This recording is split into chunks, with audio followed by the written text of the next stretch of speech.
The storm had torn our seaplane apart, thrown me into a black ocean, and stranded me on an uncharted island, with three women so beautiful they looked impossible against the wreckage.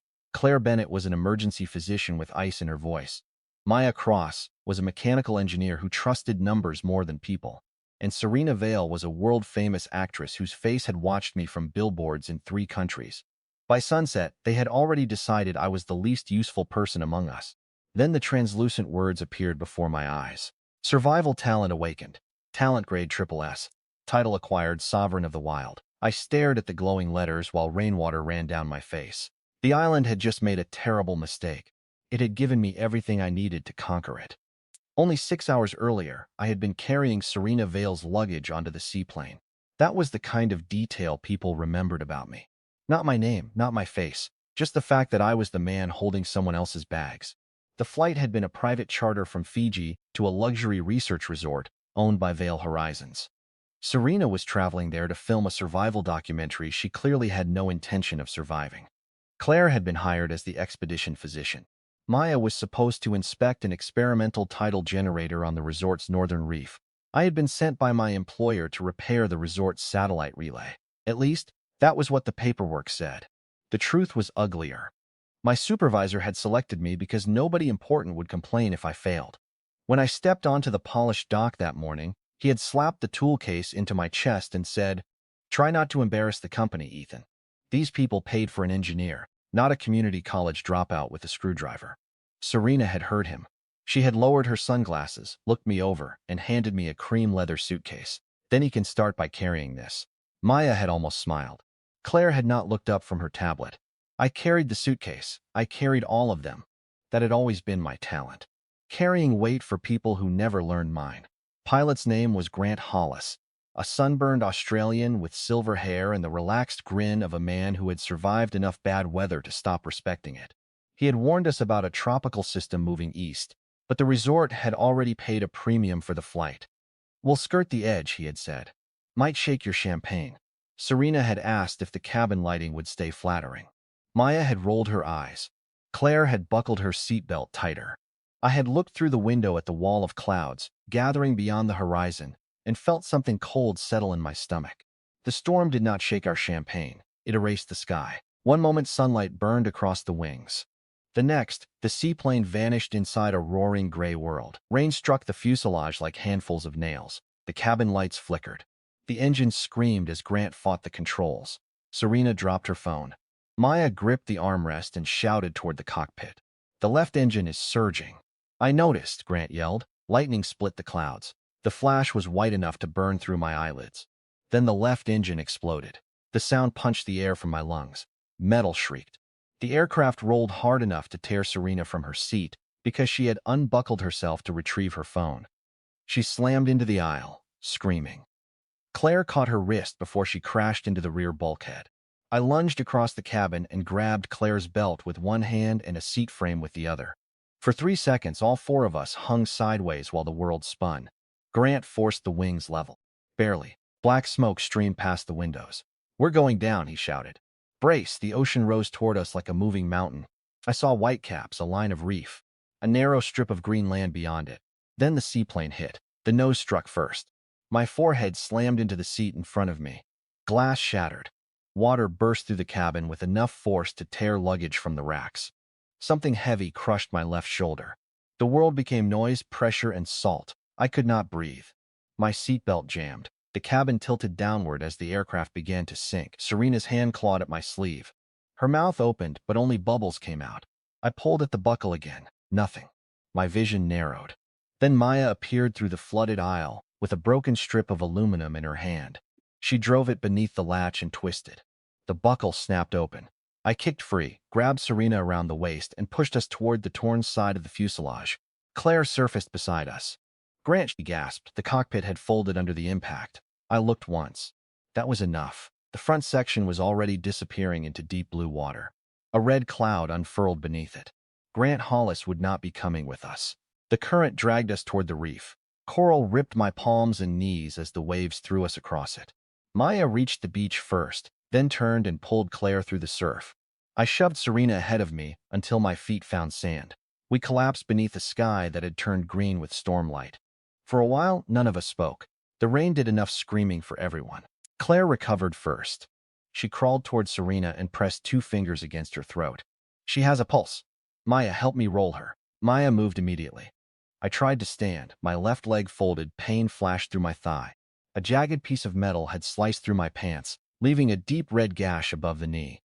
Claire glanced at it. You're bleeding, I noticed. Press this against it. She threw me a strip of torn fabric without taking her eyes off Serena. I wrapped the cloth around my leg and pulled until my vision blurred. Serena coughed seawater onto the sand. Claire held her shoulders. Easy. Breathe slowly. Serena's eyes opened, mascara streaked beneath them, but somehow she still looked like a woman a studio would spend millions filming. Where are we? Maya looked toward the jungle. No idea. Serena turned her head toward the sea. Only pieces of the aircraft remained above the waves. Where's Grant? Nobody answered. Her face went still. Then she looked at me. My phone. I thought I had misheard her. What? My phone was in the cabin.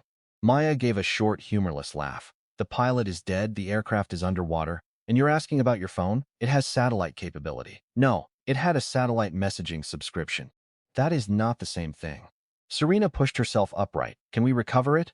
I looked at the wreckage beyond the reef. Waves were already tearing it apart. No. Her eyes sharpened. You didn't even check. I was busy keeping you from drowning. The words escaped before I could soften them.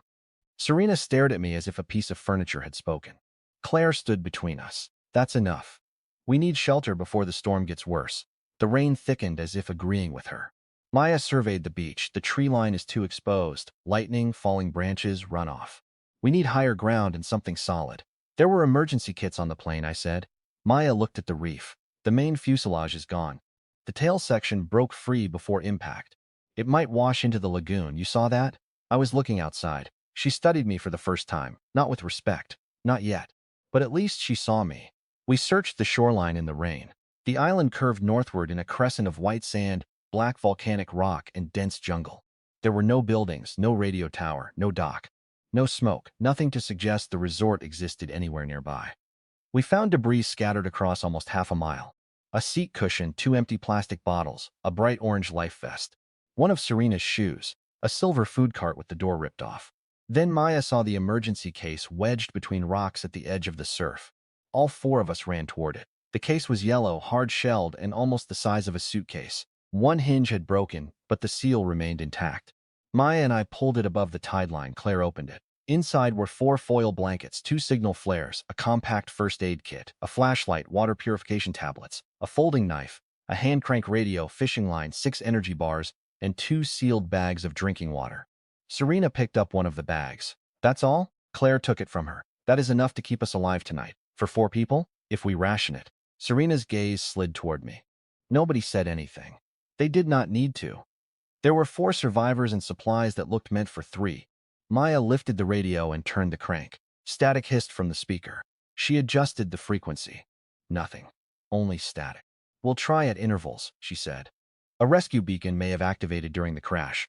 Would it still work underwater? Claire asked. Maybe. If the antenna separated, no. How long until they search for us? Serena asked. Maya wiped rain from her eyes. The flight plan ended at the resort. They'll search the route, but the storm pushed us far off course. How far? I don't know. Is satellite equipment your job? My job was repairing a relay station. I'm not a satellite, so you can't tell us where we are. No. And you can't fix the radio? I can inspect it. Maya held it away from me. It isn't broken. There's no signal. Her tone carried the quiet finality of an expert closing a door. I let my hand fall. Fine. Claire pointed toward a low ridge beyond the beach. We need to move. My leg had started throbbing in time with my heartbeat. But I lifted the emergency case. Maya took one handle. We carry it together. Serena stared at the jungle. There could be snakes. There are definitely snakes, Maya said. That was not helpful. It was accurate. We entered the trees. The jungle swallowed daylight within 20 steps. Vines hung in thick curtains. Broad leaves trapped the rain and released it in sudden cold sheets. The ground rose sharply, slick with red mud and rotting vegetation. Every sound felt too close. Wings beat overhead. Something small moved beneath the leaves beside my foot. Serena gasped and grabbed Claire's arm. It touched me. A branch touched you, Claire said. You don't know that. I watched it happen.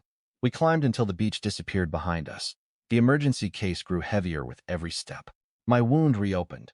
Blood ran warm beneath the cloth around my thigh.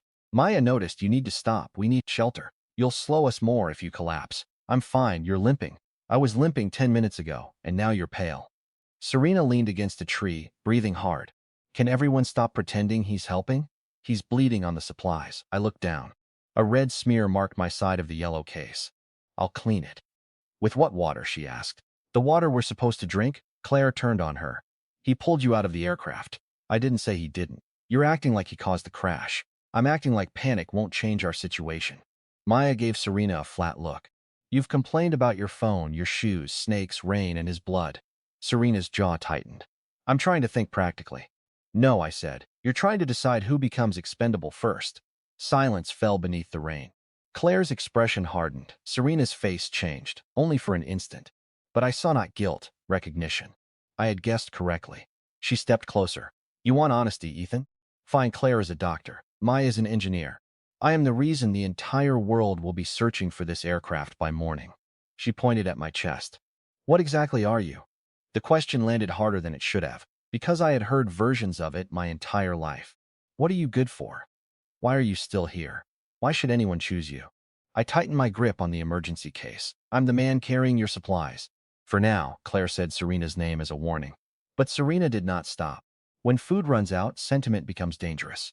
We need to understand our value to the group. Maya's eyes narrowed. You think fame is survival value? I think my disappearance guarantees rescue. Only if they can find us, they will. How? Serena opened her mouth. Nothing came out. I laughed once. It was not a pleasant sound. Exactly. Thunder rolled above the canopy. We kept climbing. Near the top of the ridge, we found a shallow cave beneath a shelf of black stone. It was dry enough inside, protected from the wind, and high enough that flash flooding seemed unlikely. Claire inspected it with the flashlight. No tracks. No droppings. Maya checked the ceiling. Rock looked stable. Serena peered into the darkness. Looks? It is either this or sleeps near a tree. The cave won.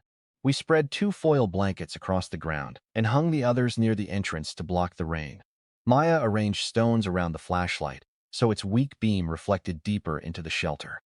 Claire cleaned my wound with an antiseptic wipe. The cut was worse than I had thought. She pressed the edges together and used adhesive strips from the first aid kit to close it. You need stitches, she said. Do we have any? No, then you're not funny. I wasn't joking. Her hands paused. Up close, she looked more tired than cold. Wet strands of dark hair clung to her cheeks. A bruise had begun to form along her jaw. You kept hold of Serena when the cabin flooded, she said quietly. So did you. I had a seatbelt. I had you. Her eyes lifted to mine. For a moment, the rain filled the silence between us.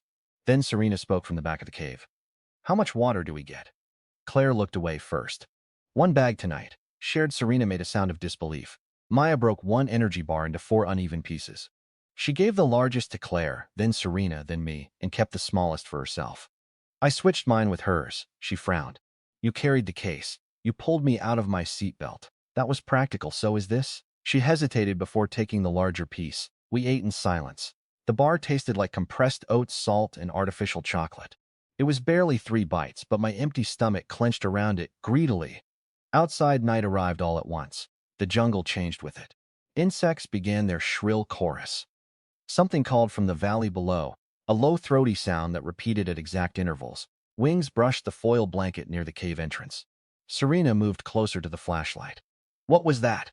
No idea, Maya said. You say that too often. Would you prefer a lie? Claire turned the crank on the radio. Static. She tried again. A fragment of a voice crackled through. All 4 of us froze. Claire adjusted the frequency slowly. The voice returned, broken beneath the noise.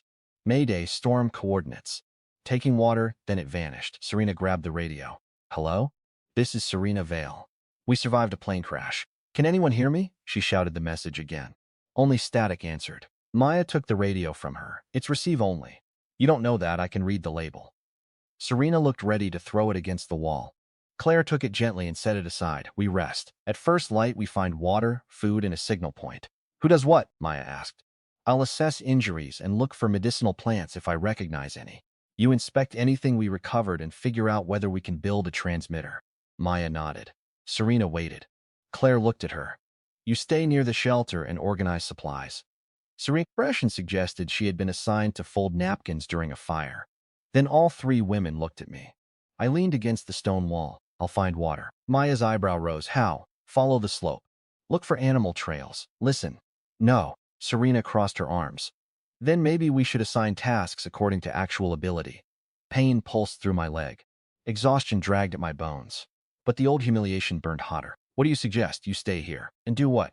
Recover. You mean consume fewer calories. Serena did not deny it. Claire stood. We are not having this conversation. We have to have it, Serena said. Maybe not tonight, but soon. We have limited resources. We cannot pretend everyone contributes equally. Maya's voice turned sharp. He carried the case up the ridge with an open wound. And tomorrow, I'll find water, I said again. Serena shook her head. You don't even know what you're looking for. Something inside me finally broke, not loudly. There was no dramatic shout, no fist against stone, just a clean internal snap. I stood despite the pain. I know exactly what I'm looking for.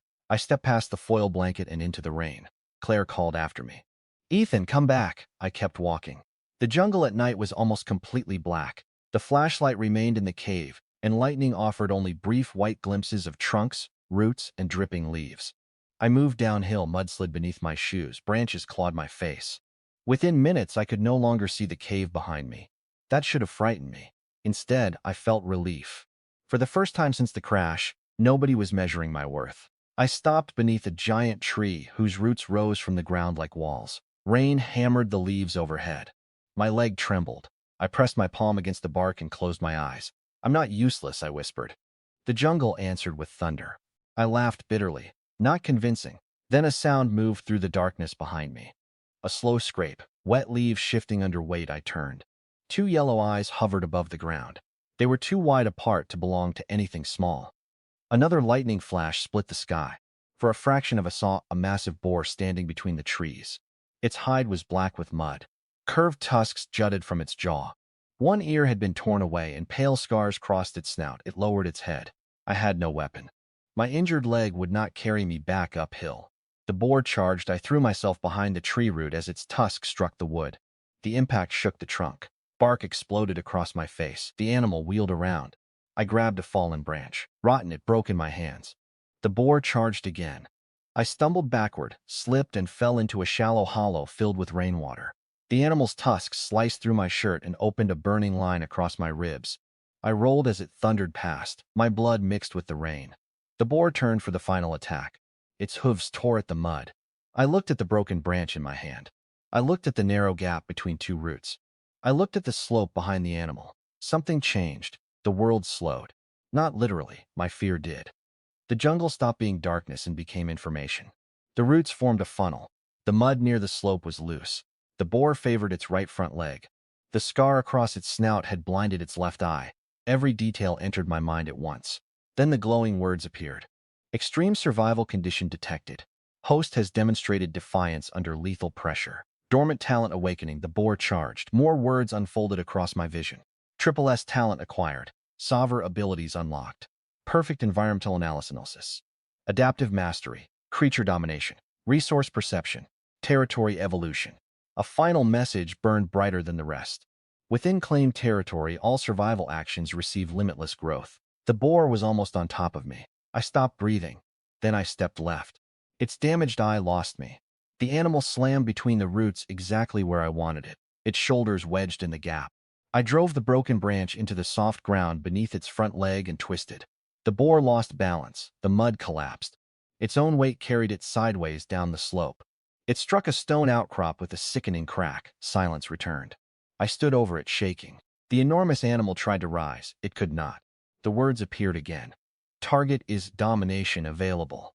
Establish mental bond. I stared at the boar, its yellow eye fixed on me. There was rage in it, pain, and beneath both, something older than thought. A brutal will to live. I understood that will, yes, I whispered. Warm pressure spread from my chest, down my arm, and into my fingertips. A faint golden mark appeared across the back of my hand, shaped like a claw wrapped around a crown. The boar shuddered. Its breathing slowed. The fury vanished from its eye. Bond established. Species island back. Condition. Critical. Loyalty. Absolute. Name required. I almost laughed. An hour earlier, 3 human beings had been calculating whether I deserved food. Now a monster that had tried to kill me was waiting for a name. Brutus, I said. The boar blinked. Name accepted. First subordinate acquired. Reward granted. Natural medicine mastery. The jungle changed again. Soft points of light appeared throughout the darkness. Green glimmers marked edible plants, blue marked water, gold marked rare resources. Red marked threats. I turned slowly. A bright blue trail pulsed between the trees, leading toward the base of the ridge. Fresh water, less than 200 yards away. Green light shimmered on broad leaves near my feet. The knowledge arrived without effort. Wild plantain, edible. A smaller cluster glowed gold beside a fallen log. Bloodroot moss, powerful clotting agent. Antibacterial when crushed. I knelt and gathered it. My hands moved with certainty I had never possessed. I crushed the moss against a flat stone, mixed it with clean rainwater trapped inside a leaf, and pressed the paste against Brutus's injured leg. The boar did not resist. Its breathing strengthened. Natural medicine proficiency increased. Beginner, intermediate, advanced, master, grandmaster. The messages came so quickly I barely followed them. My talent did not merely teach. It multiplied everything I did. I touched the wound across my ribs and applied the remaining paste. The bleeding stopped in seconds. Then another message appeared. Unclaimed territory detected. Would you like to establish your first domain? I looked around at the black jungle, the storm, the hostile island that had nearly killed me. Yes. The golden mark on my hand flared. A pulse moved outward through the ground. Roots trembled. Leaves turned toward me. The rain seemed to hesitate. Territory established. Current domain radius 100 yards. Within domain, host perceives all creatures, plants, water sources, minerals, and environmental threats. Domain expansion condition, survive and rule. I felt them. Tiny lives beneath the soil. Birds tucked into branches. Lizards hiding in bark, a snake coiled beneath a warm stone. Brutus breathing beside me. And 400 feet uphill, inside a shallow cave, 3 human heartbeats. Claire's was steady but restless. Maya's was slower. Serena's raced every time thunder struck. They thought I was lost, perhaps dead. Perhaps already one less mouth to feed. I followed the blue trail to a spring flowing from between 2 rocks. The water was cold, clear, and clean enough to drink without treatment. Around it grew plantains, wild ginger, taro, and a vine heavy with small purple fruit. My talent identified all of it: food, fiber, poison. Materials. The island was no longer an empty wilderness. It was an open warehouse. And somehow every shelf belonged to me. I filled broad leaves with water and tied them closed using strips of vine. Then I cut a straight sapling with a sharp volcanic stone and fashioned a spear. Tool crafting proficiency increased. Beginner, intermediate, advanced. The spear balanced perfectly in my hand. I looked toward the cave. Serena's cruel question returned. What exactly are you? I rested the spear across my shoulder. Behind me, Brutus forced himself upright. The giant razorback limped once, then followed. I climbed through the storm with fresh water in my hands, medicine at my belt, a weapon on my shoulder, and a beast moving silently at my back. By the time the cave came into view, the rain had begun to weaken. Claire stood at the entrance holding the folding knife. Maya was beside her with a burning signal flare raised like a weapon. Serena remained behind them. They saw me first, then they saw Brutus. Claire's face drained of color. Maya lowered her center of gravity. Serena screamed. The boar stepped into the flare's red light, enormous tusks gleaming, scarred head lowered. I lifted one hand. Brutus stopped instantly. The cave went silent. I placed the bundles of fresh water on the ground. Then I dropped plantains, purple fruit, ginger, and edible roots beside them. Maya stared at the pile. Claire stared at the moss covering my wounds. Serena stared only at the beast waiting for my command. I met her eyes. You asked what I was. The golden mark on my hand glowed through the rain. Brutus knelt beside me. I smiled. I'm the reason all 4 of us are going to survive. Deep inside the island, something ancient opened its eyes. Claire's knife remained raised even after Brutus lowered his head. Ethan, she said carefully, step away from it. He won't hurt you. You cannot know that. I can. Maya held the signal flare between us. Red light painted the cave walls, the rain and the wet black bristles along Brutus's spine. The boar's injured leg trembled, but he did not move. Serena backed farther into the cave. That thing tried to kill us? No, I said. It tried to kill me. Her eyes widened. And you brought it here? I brought water. I nudged one of the leaf bundles forward with my foot. Claire looked down. The bundle was tied tightly enough that barely a drop had escaped. Maya crouched without lowering the flare and examined the knot. What plant is this? Strangler vine. How do you know now? That is not an answer. It is the only one I have. Claire kept watching Brutus. What happened out there? I could have lied. I could have said the animal fell, that the plants were familiar, that I had followed the sound of running water. Anything ordinary would have been easier for them to accept. But ordinary had nearly gotten me killed. Ordinary had left me carrying luggage, while people like Serena decided whether I deserved to eat. I raised my marked hand. The golden symbol glowed faintly across my skin. A system awakened. Maya looked at me as if I had spoken in another language. A what? A survival system. Serena laughed from the darkness. It was shock. I thought so too. I pointed toward the pile of food. Then I found the spring. Claire's eyes moved to the moss covering my ribs. And that bloodroot moss. It stops bleeding and fights infection. There is no plant called bloodroot moss. Not where you trained, her face tightened. You're injured and exhausted. You could be hallucinating. Brutus shifted his weight. The signal flare hissed. I looked at Maya. Ask me something about the island. She frowned. What? Anything practical? Her engineer's mind took over despite her suspicion. What kind of stone is this cave formed from? Basalt. The outer layer is stable, but there's a fractured seam about 12 feet behind you. We shouldn't build a fire against the back wall because heat expansion could loosen it. Maya's eyes flicked toward the darkness behind her. How deep is the seam? About 3 feet. She grabbed the flashlight, moved to the back wall, and inspected the stone. Claire lowered the knife slightly. Maya ran her fingers over a thin crack, then struck the rock with the handle of the folding knife. A hollow sound answered. She looked at me. You saw, then how did you know? I can feel what's inside my territory. Serena stared at the glowing mark. What territory? The area around me, that is insane. It is keeping you alive. I turned to Brutus. Stay. The boar lowered himself beside the cave entrance. All 3 women stiffened. He understood you, Claire whispered. Yes, no animal understands a command after one encounter. He does. Maya returned to the food and picked up one of the purple fruits. Safe? Yes. Any toxins? None. The seeds cause mild stomach cramps if eaten raw. She split the fruit with the folding knife and smelled it. You first? I took half and ate it. The flesh was tart, dense, and sweet enough to make my empty stomach ache.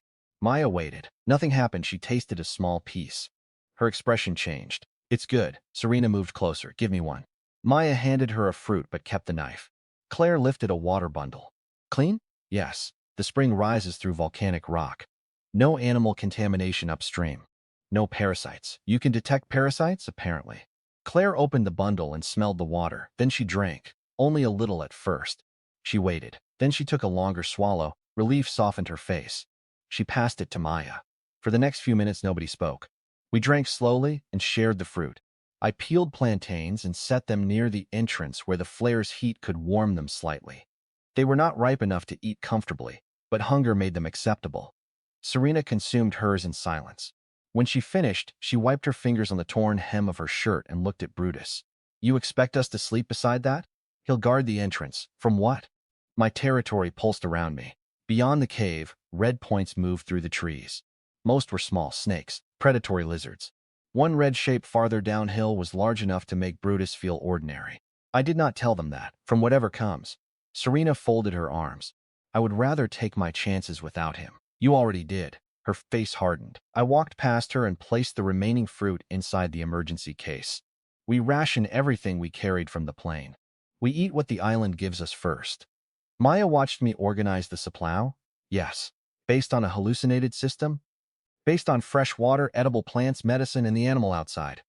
Claire sat across from me. You said your territory has a range. 100 yards. And you know everything inside it? Not everything. I sense water, plants, animals, stone, danger. The closer something is, the clearer it becomes. Can you extend it? I think so. How? Survive and rule. Serena gave a quiet scoff. That sounds convenient. I looked at her. You can leave the cave and find another spring. She did not answer. Maya sat beside the emergency case. We need proof. I nodded. Fair. She looked toward the darkness outside. Can you sense the tail section of the plane? I closed my eyes.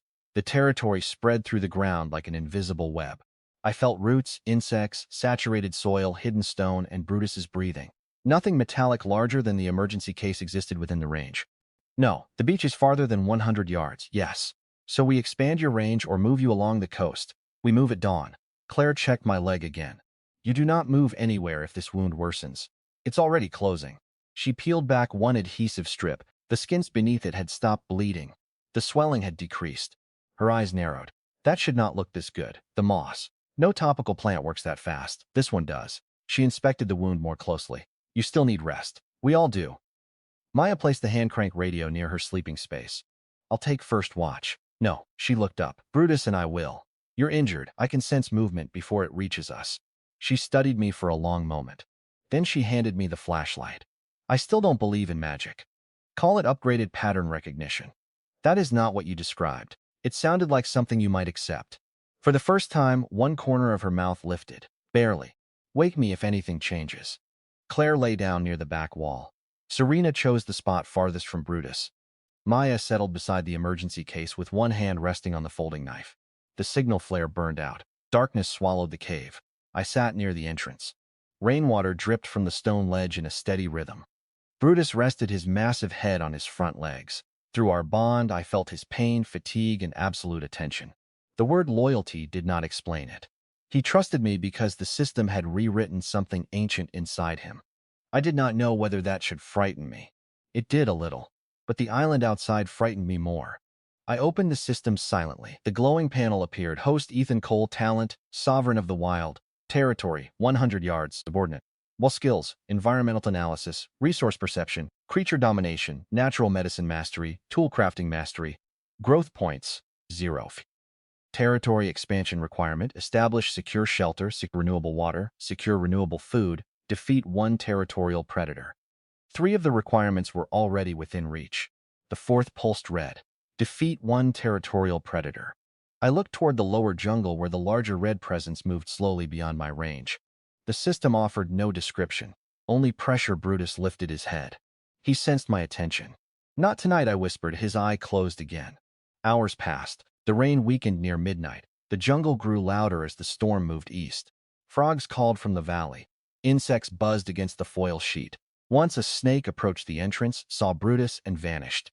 Claire slept lightly. Maya did not move. Serena whispered in her dreams. No cameras, then later, don't leave me. I pretended not to hear. Near dawn, a new sensation entered the edge of my territory. Human movement. I stood. Brutus rose instantly. 3 heartbeats approached from the north. Slow and even. 1 weak. Too strong. I gripped the spear. Maya woke at the sound of the shaft scraping stone. Claire sat up. Where north? About 90 yards. Coming closer, Serena opened her eyes. Rescue, maybe. Maya grabbed the flare gun. We had found it beneath the emergency case lining earlier, 1 cartridge already loaded. Do they know we're here? Claire moved beside me. How many? 3. Serena stood. Fire the flare. No, she stared at me. What? We don't know who they are. They are survivors. Probably. From the plane? There were only 5 people on board. Grant is dead. Then another aircraft, a boat, search crews. Search crews call out. The heartbeats continued toward us. One of the strangers dragged something heavy. Metal scraped, bristles rose. They're armed, I said. Maya's grip tightened on the flare gun. How can you tell the metal? Claire reached for the folding knife. Can you sense intent? No. Serena pushed past her. Hello, I caught Serena's arm and pulled her back. She slapped my hand away. Help! We're here! The jungle went silent. The 3 heartbeats stopped. Then a man's voice called from below. Who's there? Serena's face lit with relief. Survivors from a seaplane crash. Maya cursed under her breath. The strangers began moving again. Faster now. I stepped outside the cave. Brutus stood behind me, hidden by the rock shelf. 3 figures emerged through the wet trees. The first was a broad man in his late 40s wearing a torn blue sailing jacket. A gray beard covered most of his face. He carried a machete. The second was younger, lean, and shirtless beneath an orange life vest. He held a spear gun. Between them stumbled a teenage boy with blood dried across one side of his head. The older man stopped when he saw my spear. We're not looking for trouble. Neither are we. His gaze moved past me toward the cave. How many? 4. The younger man smiled. Women? My grip tightened. The older man noticed Caleb. The younger man shrugged. What? I heard a woman. Claire stepped into view. Her attention went immediately to the injured boy. He needs treatment. The older man looked at her. You a doctor? Yes, then help him. Put down the weapons, Caleb laughed. No. The older man studied us. My name is Victor Shaw. This is my nephew, Caleb. The boy is Noah. Our yacht broke apart south of the island last night. How many survived? Maya asked from inside the cave. 6. Camped by the southern beach. How far? About 2 miles. I sensed no lie in his heartbeat because I had no ability to detect lies, but his breathing stayed controlled. Caleb's did not. His pulse accelerated whenever Claire or Serena moved. Noah swayed. Claire stepped forward. He may have a skull fracture. Bring him inside. I blocked the entrance with my spear. Wait. She looked at me. He needs help. I know. Victor's eyes hardened. You planning to let a child die while you ask questions? No. I glanced at Noah. The system outlined his injuries automatically. Concussion. Deep scalp wound. No fracture. He would survive if treated soon. The information calmed me. Set the machete and spear gun on the ground. Move back 5 steps. Then Claire treats him. Caleb raised the spear gun. Who made you king? Brutus stepped from the shadows. The effect was immediate. Caleb's face emptied. Victor froze. Noah made a small, frightened sound. Brutus lowered his tusks. I kept my voice even. The island did. Victor placed the machete on the ground. Caleb, the younger man, hesitated. Put it down. Caleb lowered the spear gun slowly. They stepped back. Claire and Maya brought Noah into the cave. Serena remained behind them, staring at the strangers. Victor watched Brutus. You tame that thing? Yes. How? Carefully. He did not believe me. That was fine. Inside the cave, Claire cleaned Noah's wound while Maya questioned him. The boy was 15. His father had gone missing during the storm. Victor had pulled him from the water. Their group had found part of the yacht and salvaged supplies. Noah's answers were confused but consistent. Victor waited outside without complaining. Caleb did not. You got food? I looked at him. That's not what I asked. It is the answer. His eyes moved toward the cave again. You should join our camp. More people means better odds sometimes. Victor glanced at him. Stop talking. Caleb's jaw flexed. Claire emerged after several minutes. He needs water, food, and rest. He should not travel for at least a few hours. Victor nodded. Thank you. You can leave him here, Claire said. No, I said. Her head turned sharply. Victor's expression cooled. He's injured, and they know where our shelter is now. Maya stepped outside. He can stay under guard. We have no guard except Brutus. Caleb looked at the boar again. I'm not sleeping near that. No one invited you. His face flushed. Victor stepped between us. For what? He pointed downhill. We have canned food, rope, a tarp, and a compass. You have a doctor and fresh water. How much rope? 2 coils. Length, about 100 feet each. What kind? Marine nylon. She looked at me. That would help. Victor saw the opening. We bring the others here. Combined camps? No. Serena came out of the cave. Why not? Because we know nothing about them. Victor's eyes settled on her. Recognition came quickly. Caleb stared. No way. Serena straightened. For the first time since the crash, she looked like herself again. Yes. Caleb smiled. The expression made my skin crawl. Victor's tone changed subtly, not warmer, more calculating. Your people will be searching. They already are. Victor nodded slowly. Then staying together makes sense. Serena looked at me. He's right. No, you don't get to decide for everyone. Then vote after you see their camp. Victor gave me a measured look. You think we're dangerous?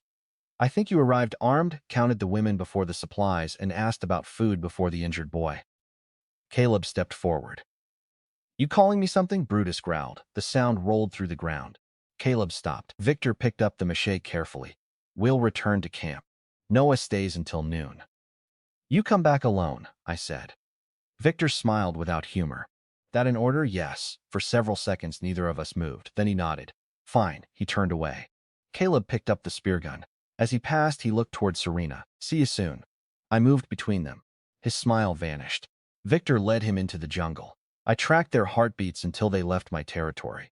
Serena rounded on me. You nearly ruined our best chance of rescue. They are not rescue. They have a compass, food, and a larger group. They also have weapons. So do we. We have 1 knife, 1 flare gun, and a spear I made from a tree. And a giant boar, Maya said. Serena ignored her. You embarrassed me in front of them. I stared at her. Is that what matters? They recognized me. That gives us leverage. It gives them a reason to control you. Her expression turned cold. You think everyone is a threat because you suddenly have power. No, I think Caleb is a threat because he looked at you like property. The cave went quiet. Serena looked away first. Claire stepped outside. Noah is stable. He says there are 6 survivors, including Victor and Caleb. The others are a married couple and a woman named Lana Pierce. Maya frowned. That name is familiar. Claire nodded. She owns Pierce Maritime. Serena looked back toward the jungle. A billionaire. Which means the yacht may have had advanced emergency equipment, Maya said. Or salvage worth recovering, I added. Maya nodded slowly. We need to inspect the wreck. Not while Noah's here. He stays. We search nearby. Serena laughed bitterly. You trust the injured stranger, but not the people who saved him. I trust what I can control. And now that includes us? The question hung between us. I looked at each of them. Claire exhausted but steady. Maya skeptical but practical. Serena proud enough to weaponize fear before admitting it. No, I said. I cannot control any of you. Brutus stood beside me, but I can control whether this shelter remains safe. Maya glanced toward the south. What is the plan? I opened the system. 3 requirements glowed green: secure shelter, secure renewable water, secure renewable food. Only the predator remained. First, we build a better camp. Then we recover what we can from the plane. After that, I expand the territory. How? Claire asked. I looked toward the deeper jungle. By killing whatever rules this island now. Brutus raised his scarred head. Far beyond the ridge, something answered with a roar. The sound was deep enough to shake water from the leaves. Noah woke screaming inside the cave. The system flashed red across my vision. Territorial predator has detected the host. Challenge issued. Time until attack 3 days. The roar faded, but the pressure it left behind remained. Brutus stepped in front of me and planted his hooves in the mud. Every muscle along his back tightened. Through the bond, I felt something I had not felt from him before. Fear, not panic, recognition. The territorial predator was not simply larger than him. It was the reason creatures like Brutus avoided the northern jungle. Maya lowered the flare gun. What made that sound? I don't know yet. The system opened before my eyes. Predator classification unavailable beyond current domain. Recommended action: increase subordinate strength. Recommended action: construct defensive territory. Recommended action: acquire combat resources. Host: death. Probability: 87%. The final line remained in front of me longer than the rest. Claire saw my expression. What does it say? That we have 3 days to prepare. For what? A fight we probably lose if we stay like this. Serena stared toward the trees. Then we leave. Where? The other camp. No, she turned on me. You heard that thing. Victor has 6 people, weapons, rope, and a yacht wreck. We have fruit and a wounded pig. Brutus looked at her. Serena moved behind Maya. I almost smiled. Brutus is not the problem. He is one of several problems. Claire came to the cave entrance. What do you need? I looked at the system requirements again. Shelter, weapons, subordinates. Resources. Everything we moved before sunrise fully reached the ridge. Noah could walk with support, but Claire insisted he remain near the cave. Maya stayed with him to begin improving the shelter. Serena argued until I told her she could either help Claire gather medicinal plants or remain beside Brutus. She chose the plants. Claire gave me a warning look before leaving. Do not start a war with Victor. I'm going to the beach. That was not my concern. She knew me better than she had yesterday. That should not have felt good. It did. I headed downhill with Brutus beside me. The system illuminated resources as we moved. Long straight bamboo glowed green near a stream. Black volcanic glass glowed gold beneath a collapsed shelf of stone. A thick tree resin pulsed amber where bark had split. Each discovery arrived with instructions. Bamboo for spear shafts, traps, water channels, shelter frames. Volcanic glass for blades. Resin for waterproofing and adhesive. Fiber vines for cordage. The island was teaching me how to arm it against itself. I cut bamboo using a shard of volcanic glass and fashioned a carrying frame. New recipe I had proficiency reinforced. New recipe acquired, composite hunting spring snare. New recipe acquired, pit defense. New recipe acquired, resin torch. Brutus watched me work. His injured leg had improved overnight, but he still favored it. I gathered bloodroot moss and pressed a fresh layer onto the wound. The system chimed. Subordinate recovery accelerated within domain. Loyalty condition fulfilled. Evolution path available. I stopped. Show me. A panel opened above Razorback. Potential evolution branches. Stonehide Warboar, Venom Tusk Prowler, Bloodfang Guardian. Each path displayed vague shapes. Stonehide was larger, armored, and slow. Venom Tusk was leaner, faster, and dangerous at close range. Bloodfang Guardian carried the strongest defensive instinct and gained strength when protecting claimed territory. I did not hesitate. Bloodfang Guardian. Evolution requires 1 predator core. I frowned. What is a predator core? The system answered. Condensed vitality harvested from a dominant hostile creature. In other words, something had to die first. Brutus nudged my arm. Soon, I grunted. We reached the coast as morning light broke through thinning clouds. The lagoon was calmer. Pieces of the seaplane had washed along the reef, but most remained beyond reach. The tail section rested half-submerged against a line of coral about 60 yards offshore. My territory did not extend far enough to cover it. I stepped into the water. The domain moved with me. Fish scattered around my legs. Hidden channels in the reef appeared as blue paths. Red outlines marked sea snakes and sharp coral. Brutus remained at the shore. The moment I left solid ground, his discomfort passed through the bond. Stay, he obeyed. I swam along the safest path. The wound in my leg pulled, but the moss held. Salt burned the cut across my ribs. By the time I reached the tail section, my arms were shaking. The aircraft had lodged upside down. One cargo hatch remained shut. I dove. The system highlighted structural stress points across the aluminum frame. A red fracture line ran near the hinge. I found a metal rod wedged beneath the fuselage and used it as a lever. The hatch shifted. I surfaced, took a breath, and dove again. On the third attempt, the hinge snapped. A burst of trapped air escaped. 3 cases floated free. One black. One silver. I hauled them toward shore one at a time. Brutus paced at the waterline until I returned. The orange case held emergency supplies. A second first aid kit, 3 flares, 2 waterproof flashlights, a compact hatchet, 6 protein bars, a coil of thin rope, and an inflatable life raft with a manual pump. The black case belonged to Maya. Inside were insulated tools, copper wire, a multimeter, a portable soldering iron, spare batteries, and a sealed satellite diagnostic unit. The silver case belonged to Serena. It contained makeup, clothing, perfume, and a waterproof camera. I stared at it, then I laughed. The camera had survived. I turned it on, a red light blinked. The battery held almost a full charge. The memory card contained footage from the flight, including the cabin before the crash, including voices, including the moment Serena had discussed survival value. I switched it off. One of the system messages returned to me. Plant at least 2 setups. I had not planned the camera, but plans were better when enemies created the weapon themselves. I sealed the case. Then I sensed movement entering the edge of my territory from the tree line. 2 people. Victor and Caleb. Caleb carried the spear gun. Victor carried the machete and a green canvas bag. They stepped onto the beach and stopped when they saw the salvaged cases. Victor whistled. "You have been busy. Where are the supplies?" He lifted the bag. "Canned meat, biscuits, salt, and the compass. Rope back at camp. You said you would bring supplies. I brought enough to negotiate." Caleb looked at the black case. "What's in that? Tools? Useful tools?" "For us." He walked closer. Brutus moved between us. Caleb stopped. Victor's gaze settled on the boar. "I thought you might be exaggerating last night." "I wasn't, no." He looked at the cases again. "You found all this alone? Impressive." His tone held no admiration, only calculation. He placed the canvas bag on the sand. "Where is Noah?" "Safe. We came to take him back," Claire said. "Noon." "It is almost noon. It is morning." Victor smiled. "Time moves differently after a storm." Caleb circled toward the silver case. I shifted to block him. "That one hers?" "Yes." "Serena Vale's?" "Yes." He grinned. "Worth more than everything in our camp." "Not anymore. You'd be surprised what people pay for personal items." Victor's voice sharpened. "Caleb." The younger man raised both hands. "Just talking." I opened the canvas bag. 4 cans of corned beef, 1 package of hard biscuits, a small plastic container of salt, a compass. Enough for a gesture, not an alliance. "Where did you get these?" "Yacht pantry." Victor's smile faded. "Enough." "How much water?" "Enough." "How many weapons?" "Enough." You say that when the answer is bad.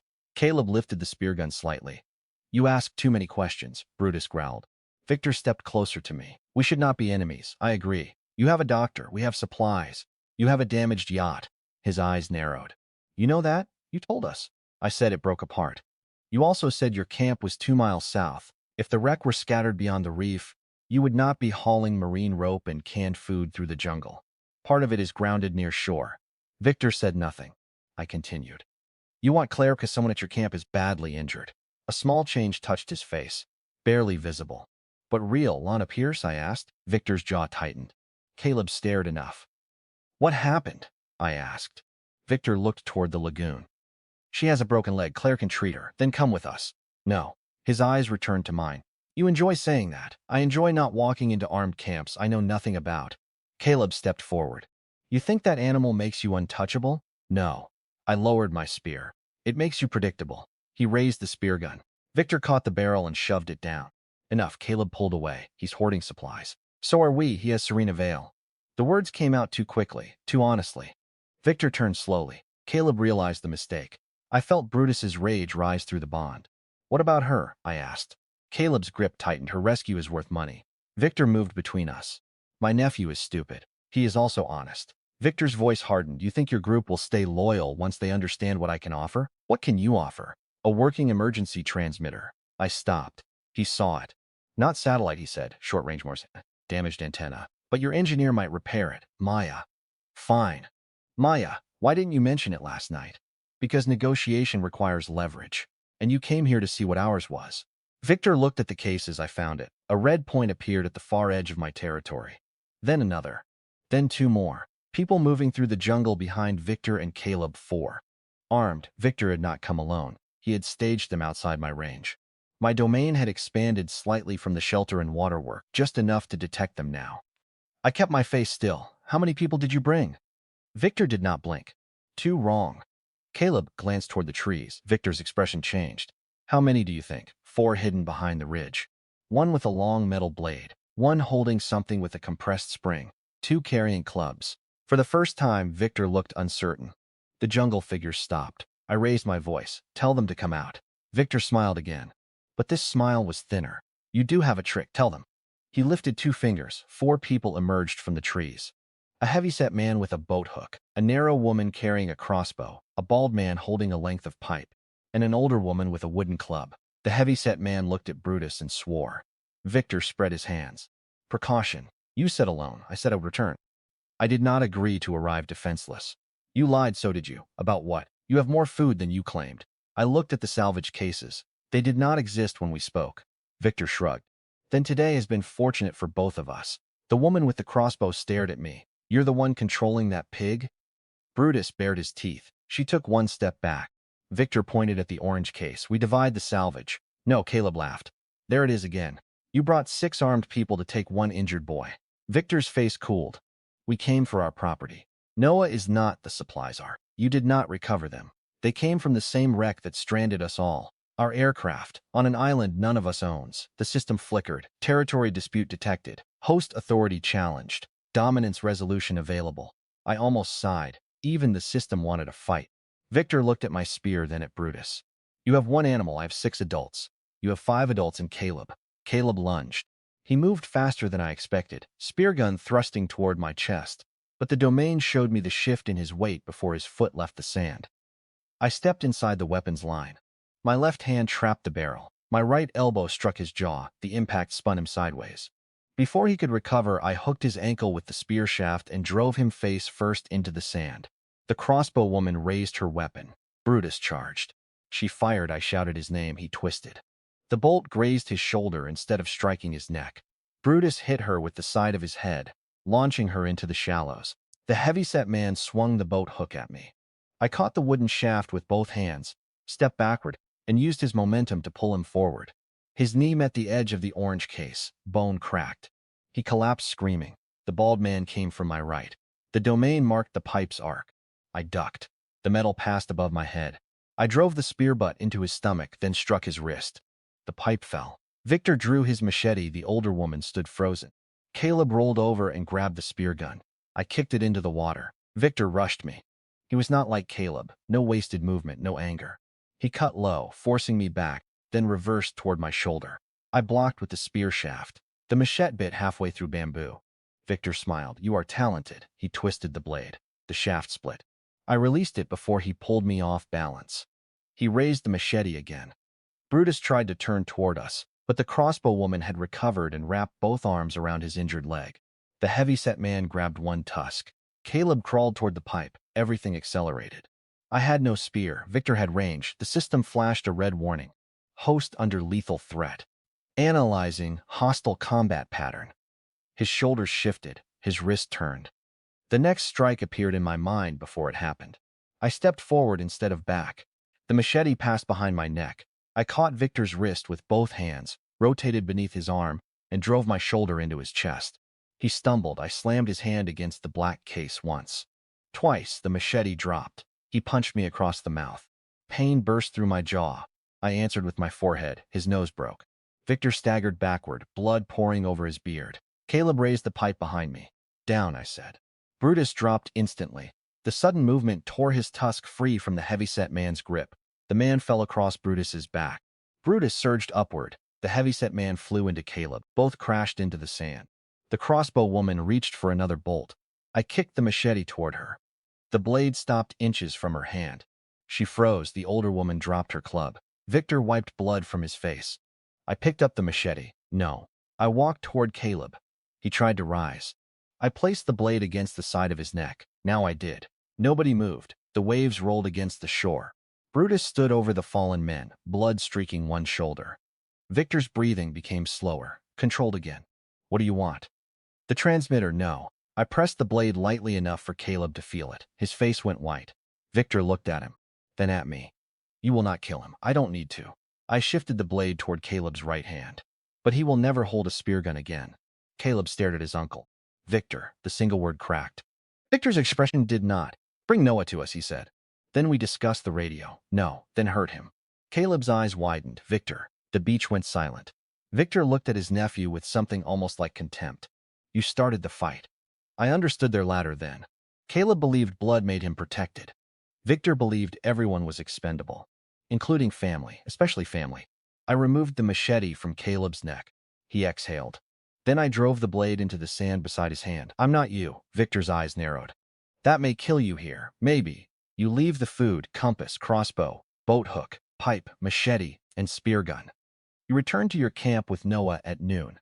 Tomorrow, Claire treats Lana at our shelter. Maya inspects the radio here. You bring it to us. Victor laughed softly. You are giving orders after sparing your leverage. No. I looked at the hidden line of red signals beyond the trees. Small predators had begun gathering at the smell of blood.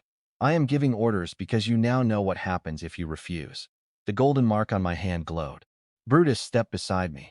Victor stared at the symbol, then the ground vibrated.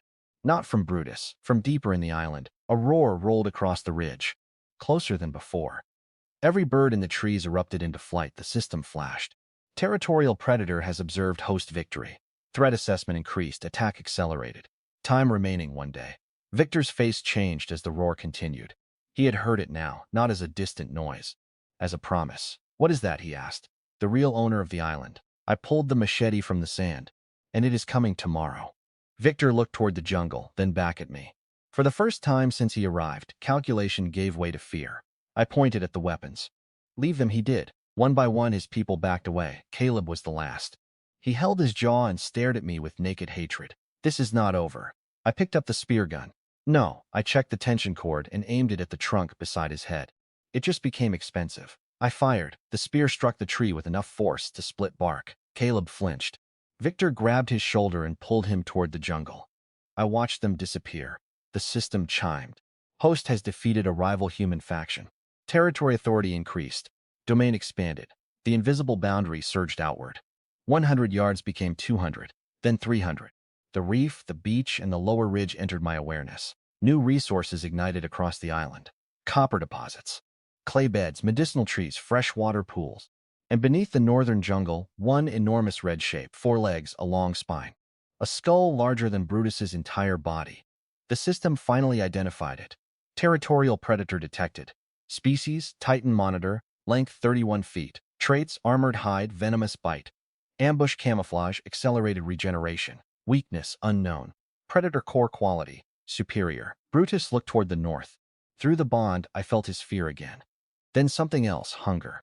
The evolution path pulsed between us. Bloodfang Guardian, 1 predator core required. I placed my hand against his scarred head. Tomorrow, I said, his tusks lifted. The system opened one final message. New mission. Kill the Titan monitor before it reaches the shelter. Reward territory evolution. Failure, all claimed lives consumed. Far uphill, Claire's heartbeat quickened. Maya's stopped for half a second. The expanded domain had reached the cave. They had seen Victor's people returning without their weapons. And behind them, moving silently through the northern jungle, the Titan monitor began hunting toward us. Claire reached the beach before Victor disappeared into the jungle. She came down the slope with Maya beside her and Serena several steps behind, all 3 moving faster than caution allowed. Noah followed them despite the bandage around his head. Claire saw the blood first on Brutus, on my mouth, on the sand, then she saw the weapons scattered around me. What happened? Victor negotiated badly. That is not an answer. Maya picked up the crossbow and examined the mechanism. Where are they? Going back to their camp. Without these? Yes. Serena looked toward the trees. You attacked them? No. Caleb's spear gun lay beside my foot. Victor's machete was still in my hand. Serena's eyes moved between them. That looks convincing. They brought 4 people hidden behind the ridge. Maya stopped inspecting the crossbow. How did you know? My territory expanded. Claire came closer and touched my jaw. I flinched. You may have a fracture. I can still talk. That is not the standard. Her fingers moved carefully along the bone. The pain was sharp but localized. No fracture, she said. Severe bruising? She turned toward Brutus. The crossbow bolt had carved a long channel through his shoulder. Blood ran down one foreleg. Claire's expression changed. He needs treatment. He heals faster inside the domain. That does not mean we ignore an open wound. She crouched beside him. Brutus watched her. I felt his suspicion through the bond. Let her. His muscles loosened. Claire cleaned the wound with water from one of the leaf bundles. Brutus did not move, even when she pressed near the torn flesh. Maya looked at the salvaged cases. You reached the aircraft. Part of it. She opened the black case. The moment she saw her tools, the tension in her face broke. Not completely, but enough. She lifted the satellite diagnostic unit with both hands as if it were something alive. This survived? It was sealed. She turned it over, checked the contacts, then opened the battery compartment.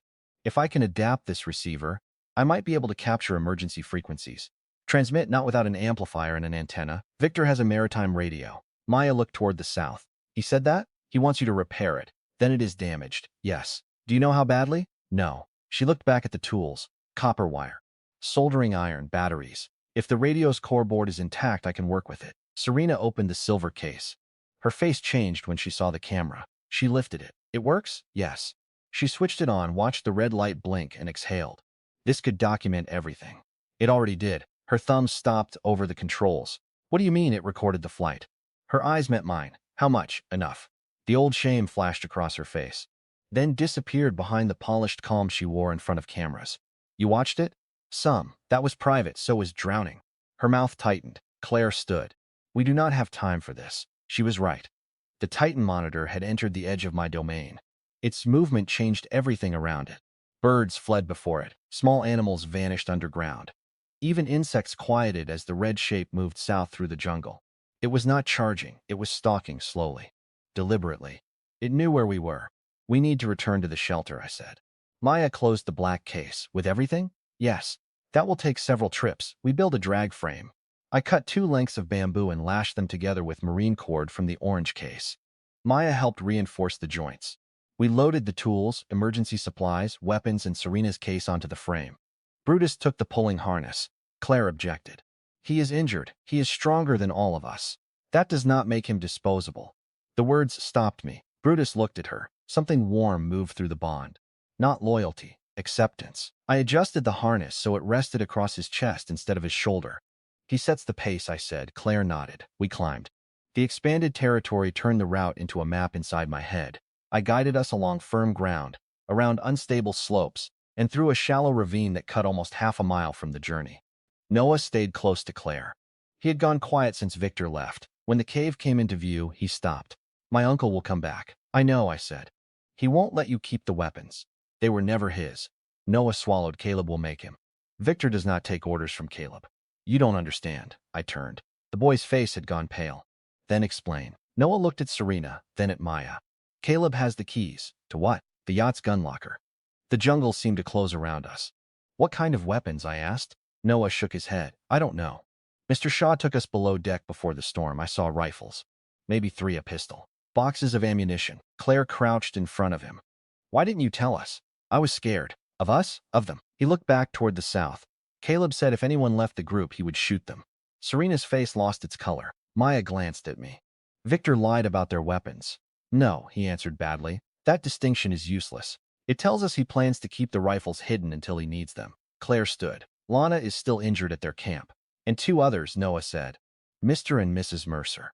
Caleb took their water after Mr. Mercer argued with him. Serena hugged the camera case against her chest. We have to bring them here. We cannot, I said. Claire's voice hardened. We cannot leave an injured woman with armed men. We also cannot invite Victor, Caleb, and everyone they control into a cave while a 6,000-pound predator is coming. What do you suggest? I looked toward the south. We split the problem. Maya understood first. Take the civilians. Leave Victor and Caleb. Yes, with the radio. Serena stared at me. You want to steal it. I want Maya to repair it. And the rifles? If we can take them, we do. Claire shook her head. You just told us the predator is coming. It reaches the shelter by tomorrow. How long to their camp? Less than 2 hours if we move fast. How long back? The same. That leaves almost no time, I know. Claire's expression tightened. You are planning to fight 2 wars in one day. No. I looked toward the red shape in the north. 1 war, then south, and 1 extraction. Maya set the tool case down inside the cave. We need defenses before we leave. Yes. The system responded before I finished thinking. Construction options available. Choose territorial focus, fortification, resource growth, predator control, balanced development. I selected fortification. The domain changed. Potential trap lines glowed across the terrain. 3 natural choke points appeared around the ridge. A narrow ravine east of the cave, a wall of roots to the west, a steep approach from the south. The north remained open. That was where the Titan monitor would come. Why? I asked the system. A response appeared. Predator avoids enclosed terrain. Primary assault route predicted, northern shelf. The northern shelf was a broad rise of black stone with almost no trees. Perfect ground for something large. Terrible ground for us. Can we redirect? I asked after I explained. Maybe? How? Fire, noise, blood barriers. Which will it avoid? I don't know. Then we test. That was why I needed her. Not because she believed. Because she measured. For the next 4 hours, we turned the ridge into a weapon. Maya designed a trigger system using marine cord, bent bamboo, and the crossbow's spring mechanism. I cut stakes and hardened their tips over a small fire. Claire prepared bundles of bloodrot moss, crushed ginger, broadleaf bandages, and a bitter paste the system identified as an antivenom base. Serena surprised me. She worked, not gracefully, not without complaint. But she carried stones, stripped vines, and used the camera to mark every trap location so nobody forgot where we had buried them. Noah helped weave bamboo panels. Brutus dragged logs into place despite Claire ordering him to rest. By midday, the northern shelf held 3 concealed pits, 2 swinging spike traps, and a deep trench lined with sharpened bamboo. It looked impressive. The system gave us a different judgment. Estimated damage to Titan insufficient. How insufficient? I asked. Predicted hide penetration, 9%.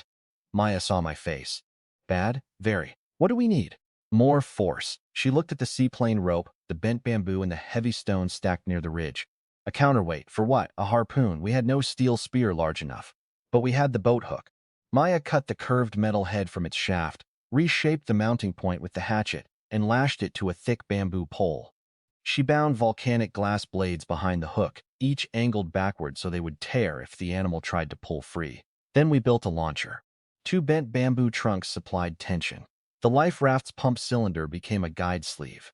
Marine rope tied the system to a stone counterweight above the shelf. When triggered, the released weight would fall, pulling the harpoon forward with enough force to punch through a small boat hull. Maya tested it against a fallen log. The harpoon crossed 20 yards and buried itself almost 2 feet into wood. The system flashed. Estimated hide penetration 41%. Still not enough, I said. Maya wiped sweat from her forehead. Where is it weakest? Unknown. Claire looked toward Brutus. No, Maya had not spoken his name. She did not need to. Brutus was the only creature strong enough to bait the Titan into a predictable line. I felt his readiness through the bond.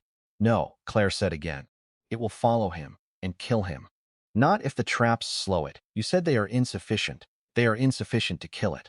That is not better. Brutus walked to the northern shelf. He stood in the center of the marked path and looked at me. The bond carried no words. Only purpose. Protect the territory. Protect me. Protect the cave. Claire stared at him, then at me. If you use him as bait, and he dies, that is on you, I know. Do you?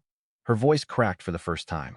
I have watched people make calculations like this. They call it necessary because that sounds cleaner than sacrifice. I stepped closer. I am not sacrificing him. You cannot guarantee that. No. Then say it. I looked at Brutus, my first subordinate. The first living thing on the island that had obeyed without contempt. The first creature that had trusted me completely. I'm asking him to risk his life. Claire's eyes did not leave mine, and I am risking mine beside him. That did not satisfy her. It was not supposed to, but she nodded once. I'll prepare for both of you. By late afternoon, the camp was fortified enough to delay humans and wound predators. Not enough to survive the Titan. We still needed the radio, the rifles, and the civilians at Victor's camp. I divided the group. Claire stayed with Noah and Brutus. Maya came with me because only she could identify the radio and determine whether it was worth carrying. Serena insisted on coming. No, I said. You need someone they will listen to. That makes you a target. It also makes me leverage. Victor sees leverage as property. Then don't let him own me. The answer stopped me. She looked toward the camera case. I know what I said after the crash. You meant it, yes. Her honesty surprised me. She continued before I could respond. I thought value was the only thing keeping me safe. It always has been. That does not excuse it. I did not say it did. Maya adjusted the crossbow across her shoulder. We are losing light. Serena held my gaze. I am coming. I looked at the system. Her heartbeat appeared inside the territory, steady, afraid. But steady. Stay behind me, I said. She nodded. Claire gave us a medical bundle and one of the foil blankets for Lana's leg. Then she pulled me aside. Do not let this become revenge. It isn't. You enjoyed beating Caleb. I almost denied it. Then I remembered the satisfaction when his face hit the sand. Yes, Claire's expression did not change. That is what worries me. We left before sunset. The southern trail descended through wetter ground. The domain revealed broken branches, boot prints, and scraps of blue rope marking Victor's route. The Titan moved at the far northern boundary. Still stalking, still coming. We had less than a day. After an hour, smoke appeared through the trees. Victor's camp occupied a narrow strip of beach beside the wrecked yacht. The vessel had grounded on its side between two black rocks. Its stern was split open. The mast leaned toward the jungle, tangled in rigging. A white canopy stretched between the hull and several trees. Two people sat beneath it, a thin man with gray hair, a woman beside him. Both looked exhausted. Lana Pierce lay on a mattress near the yacht, one leg splinted with broken planks. Victor stood beside her. Caleb was nowhere in sight. The moment we entered the open sand, Victor saw us. So you came. We came for the radio. He looked at Maya. And the doctor? Not until we inspect the camp. His eyes moved to Serena. You brought the celebrity instead. Serena stepped forward. I came because Lana needs help. Lana lifted her head. Recognition appeared immediately. Serena? Her voice was weak. Serena went to her before Victor could stop her. I watched the yacht. 3 heartbeats inside, one near the lower deck. 2 below Caleb and someone else. Maybe 2 the rifle locker. Victor followed my gaze. You sense people through walls now? Yes, his expression tightened. Maya moved toward the yacht. I need the radio. Victor blocked her. First Noah. He is mine to protect. He is not yours, Serena said. Victor turned. The polished edge in her voice had returned. But this time it was pointed outward. You brought armed people to threaten him. You let Caleb take water from injured survivors. You are not protecting anyone. The Mercer couple looked at each other. Victor's face remained calm. You have heard one frightened boy's version. I heard enough. Lana tried to sit up. Victor, what did Caleb do? Nothing that concerns you.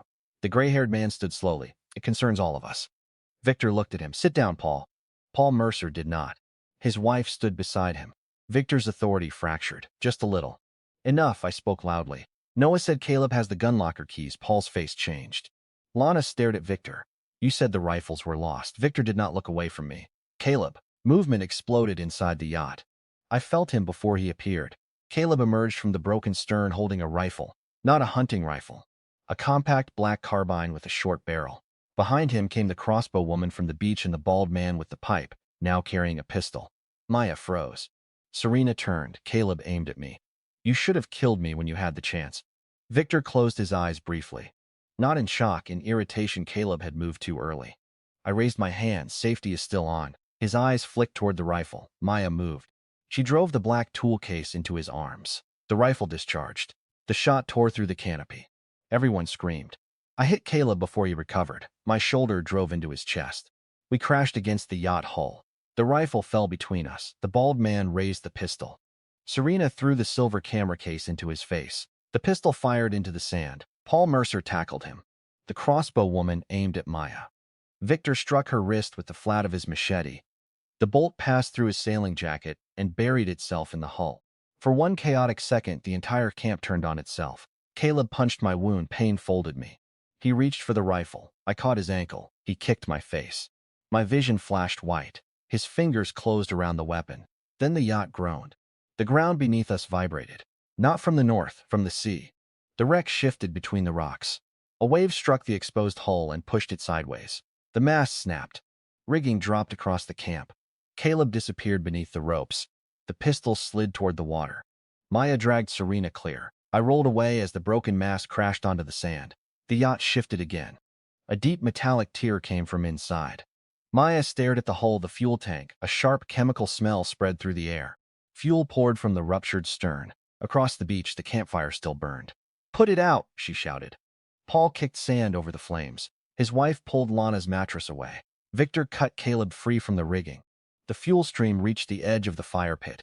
One ember glowed beneath the sand. Then orange light raced across the ground. The yacht ignited. Heat struck us like a wall. Victor grabbed Caleb. Maya seized the radio case from the open stern. I lifted Lana with Paul's help. We ran for the jungle. Behind us, flames climbed the yacht's broken hull. A second explosion tore through the stern. The force threw us forward. Metal screamed through the air. Something struck my back. I hit the ground with Lana beneath me. For a moment, I heard nothing. Then sound returned as a distant ringing. Serena crawled toward me. Ethan. I tried to rhymes, failed. Maya turned me over. Her face went pale. A shard of metal protruded from my left side. Too deep. Claire's warning returned. One day. The system flashed crimson. Host critically injured. Territorial predator has accelerated. Estimated arrival at shelter, 3 hours. Host survival probability, 22%. Brutus's terror crashed through the bond from miles away. Not fear for himself. Fear for me. Then another message appeared. Emergency evolution available. Cost all current domain authority. Result unknown. If I accepted, I might lose the territory. The traps, the awareness. Everything that gave us a chance against the Titan. If I refused, I might bleed out before reaching Claire. The fire roared behind us. Victor stood several yards away with Caleb beside him, both alive, both armed again. Maya held the radio case. Serena knelt over me. Lana screamed from the ground. And deep in the north, the Titan monitor broke into a run. I chose the territory. The answer surprised me even as it formed. Not because I wanted to die. Because the territory was no longer mine alone. Claire was inside it. Noah was inside it. Brutus stood between the cave and a monster large enough to tear him in half. Every trap, every water source, every safe path through the jungle existed because the domain connected me to them. If I traded all of that for one uncertain chance to heal, I might survive long enough to watch everyone else die. I rejected the emergency evolution. The crimson message vanished. Serena stared at my face. What happened? I made a decision. That is not an answer. It is the only one that matters. I reached for the shard in my side. Maya caught my wrist. Do not pull it out, I know. You were about to touch it. I was checking the depth. With your hand? Victor stepped closer. His nose was still swollen from our fight. Blood had dried through his beard. Can you walk? No. Caleb held the rifle against his chest. He looked frightened now. Not of me. Of the fire spreading through what remained of the yacht. The wreck groaned as heat warped its frame. Flames climbed the broken mast and ignited the canopy fabric tangled above it. A box of ammunition cooked off inside the hull. Sharp cracks tore through the beach. Everyone ducked. Victor grabbed Caleb by the shoulder and pulled him toward the jungle. We leave now. You are not taking the rifle, I said. He looked down at me. You are in no position to negotiate. I'm not negotiating. Victor's expression hardened. Then a low sound came from the tree line behind him. Brutus was miles away. This was something else. 3 lean red shapes appeared at the edge of my domain. Scavengers drawn by blood. The system hunting dogs. Pack size 7. Condition, starving. The first 3 emerged from the shadows. They were larger than ordinary wild dogs, with narrow ribs, mottled gray coats, and jaws stained dark from old kills. Caleb raised the rifle. Back. The dogs spread out. More appeared behind them. 7. Exactly as the system had warned. Victor looked at the ammunition boxes burning inside the yacht, then at the animals blocking the jungle path. Can you control them? No. That was not entirely true. Creature domination was available. But my current strength barely held Brutus's bond. 7 hostile animals at once might break something inside me, or give the Titan an opening through the domain. The lead dog lowered its head. The pack watched the wounded. Milana. The older mercers. Easy. Caleb aimed. Victor shoved the barrel down. Do not fire unless they charge. We do not know how many rounds survived. The lead dog stepped closer. I could feel its hunger. Not thoughts. Instinct. Blood, fear, competition. A pack held together by desperation. Multiple targets detected. Recommended maximum simultaneous bond attempt 2. Exceeding recommendation may cause neural collapse. 7 dogs stared at us. I thought of the Titan reaching the northern shelf. I thought of Brutus alone. Then I looked at the pack. Come here, I whispered. What are you doing? Buying us carriers. The golden mark on my hand ignited. Pain tore through my skull. The lead dog jerked. The others snarled. I pushed harder, not with force, with territory. The beach, the water, the smoke. The path through the jungle. Everything inside my domain bent toward the command. I showed them food. Safety, a stronger pack. A king that did not run. The lead dog took 1 step toward me, then another. Blood ran from my nose. Serena grabbed my shoulder. Ethan. The second dog whined. The third flattened its ears. The system flashed warnicle. Bond instability detected. Reduced target number. I ignored it. The Titan was coming. I needed more than survival. I needed an army. The word came out rough. The lead dog lowered itself. One by one, the others followed. 7 starving predators lay in the sand while the yacht burned behind them. Caleb's mouth fell open. Victor stared at my glowing hand. The system erupted across my vision. Pack domination successful. Subordinates acquired 7. Host exceeded recommended control threshold. Talent growth triggered. Creature domination evolved. Pack sovereignty unlocked. Subordinates within territory may share senses, receive coordinated commands, and gain accelerated adaptation. My head dropped back against the sand. The world tilted. Serena's face hovered above mine. Stay awake, I am. You closed your eyes, strategic blinking. Her expression twisted between anger and panic. Do not joke. The lead dog approached. Serena froze. It sniffed the blood near my wound, then lowered its head beside my hand. I touched its neck. Your name is Ash. The dog's ears lifted. I named the others quickly. Flint, Rain, Thorn, Ghost, Ember. Shade, the names settled through the bond. 7 new senses opened inside me. The beach multiplied. I saw from low angles, through smoke, beneath leaves, across the firelit sand. The mental pressure nearly crushed me. Then Pack Sovereignty organized it. Not 7 separate minds, one hunting web. I understood. The dogs could carry messages, track enemies, harass prey, lead survivors through safe routes. Victor, I said. He did not answer immediately. His old certainty had vanished. Victor. What? Give Maya the rifle. Caleb tightened his grip. No. Victor looked at the dogs, then at the jungle, then at the burning yacht. Caleb, cannot be serious. Give it to her. Victor's eyes remained on me. No, he is becoming difficult. Caleb shook his head. I found the locker, and lost was not my fault. You fired a rifle beside a fuel leak. Maya extended one hand weapon. Caleb looked at her, then at Serena. Finally at me. The hatred in his face was no longer arrogance. It was humiliation. He handed Maya the rifle. She checked the chamber and magazine. 11 rounds. Any other firearms? I asked. Victor nodded toward the bald man. The pistol lay near Paul Mercer's feet. Paul picked it up before Victor could move. I am keeping this. Victor's gaze sharpened. Paul's wife stepped beside him. For the first time, the older man did not look weak. No, Paul said. You are not deciding for everyone anymore. Lana laughed once through the pain. About time. Victor looked around the beach. His camp had ended. His yacht was burning. His weapons had changed hands. The people who feared him had found another center. He could feel it, so could I. The system flashed. Human authority shift detected. Potential followers available. Formal claim requires consent. I did not claim them. Not yet. Followers were not animals. Consent mattered. Power that ignored that difference became Victor. Maya, I said. Can the radio work? She opened the case while keeping the rifle within reach. The radio was a compact maritime unit with a cracked screen and a bent antenna mount. She removed the back panel. Power system intact. Transmitter board damaged but repairable. Antenna is gone. Can you build one? With the copper wire and enough height. How long? An hour if I have stable tools. You have them at the cave. She looked at the metal shard in my side. You will not survive the return trip without treatment. I will. That is not engineering. Claire is 2 hours away. 3 if we carry everyone. I looked at the dogs. No. Understanding spread across her face. You want to make a litter. We cut the remaining canopy fabric into wide strips. Bamboo poles came from the jungle edge. The dog stood still while I lashed 2 light drag frames behind the largest members of the pack. Ash and Flint carried Lana. Rain and Thorn carried me. Ghost, Ember, and Shade scouted the trail. Paul and his wife took what food remained outside the fire. Victor lifted one supply bag. Caleb reached for another. I looked at him. He stopped. You carry nothing armed, I said. I gave up the rifle. You fired it by accident. You aimed it before that. Victor handed him a bundle of canned food. Carry this and be quiet. Caleb looked ready to refuse. Then Ash growled. He took the food. We entered the jungle as the yacht collapsed behind us. The dogs moved faster than humans despite the loads. Pack sovereignty allowed me to guide them around unstable ground and roots before they reached them. Every jolt sent pain through my side. I gripped the drag frame until my fingers went numb. Serena walked beside me. She kept one hand on the bamboo rail, steadying it over rough terrain. You rejected something, she said quietly. I opened my eyes. What?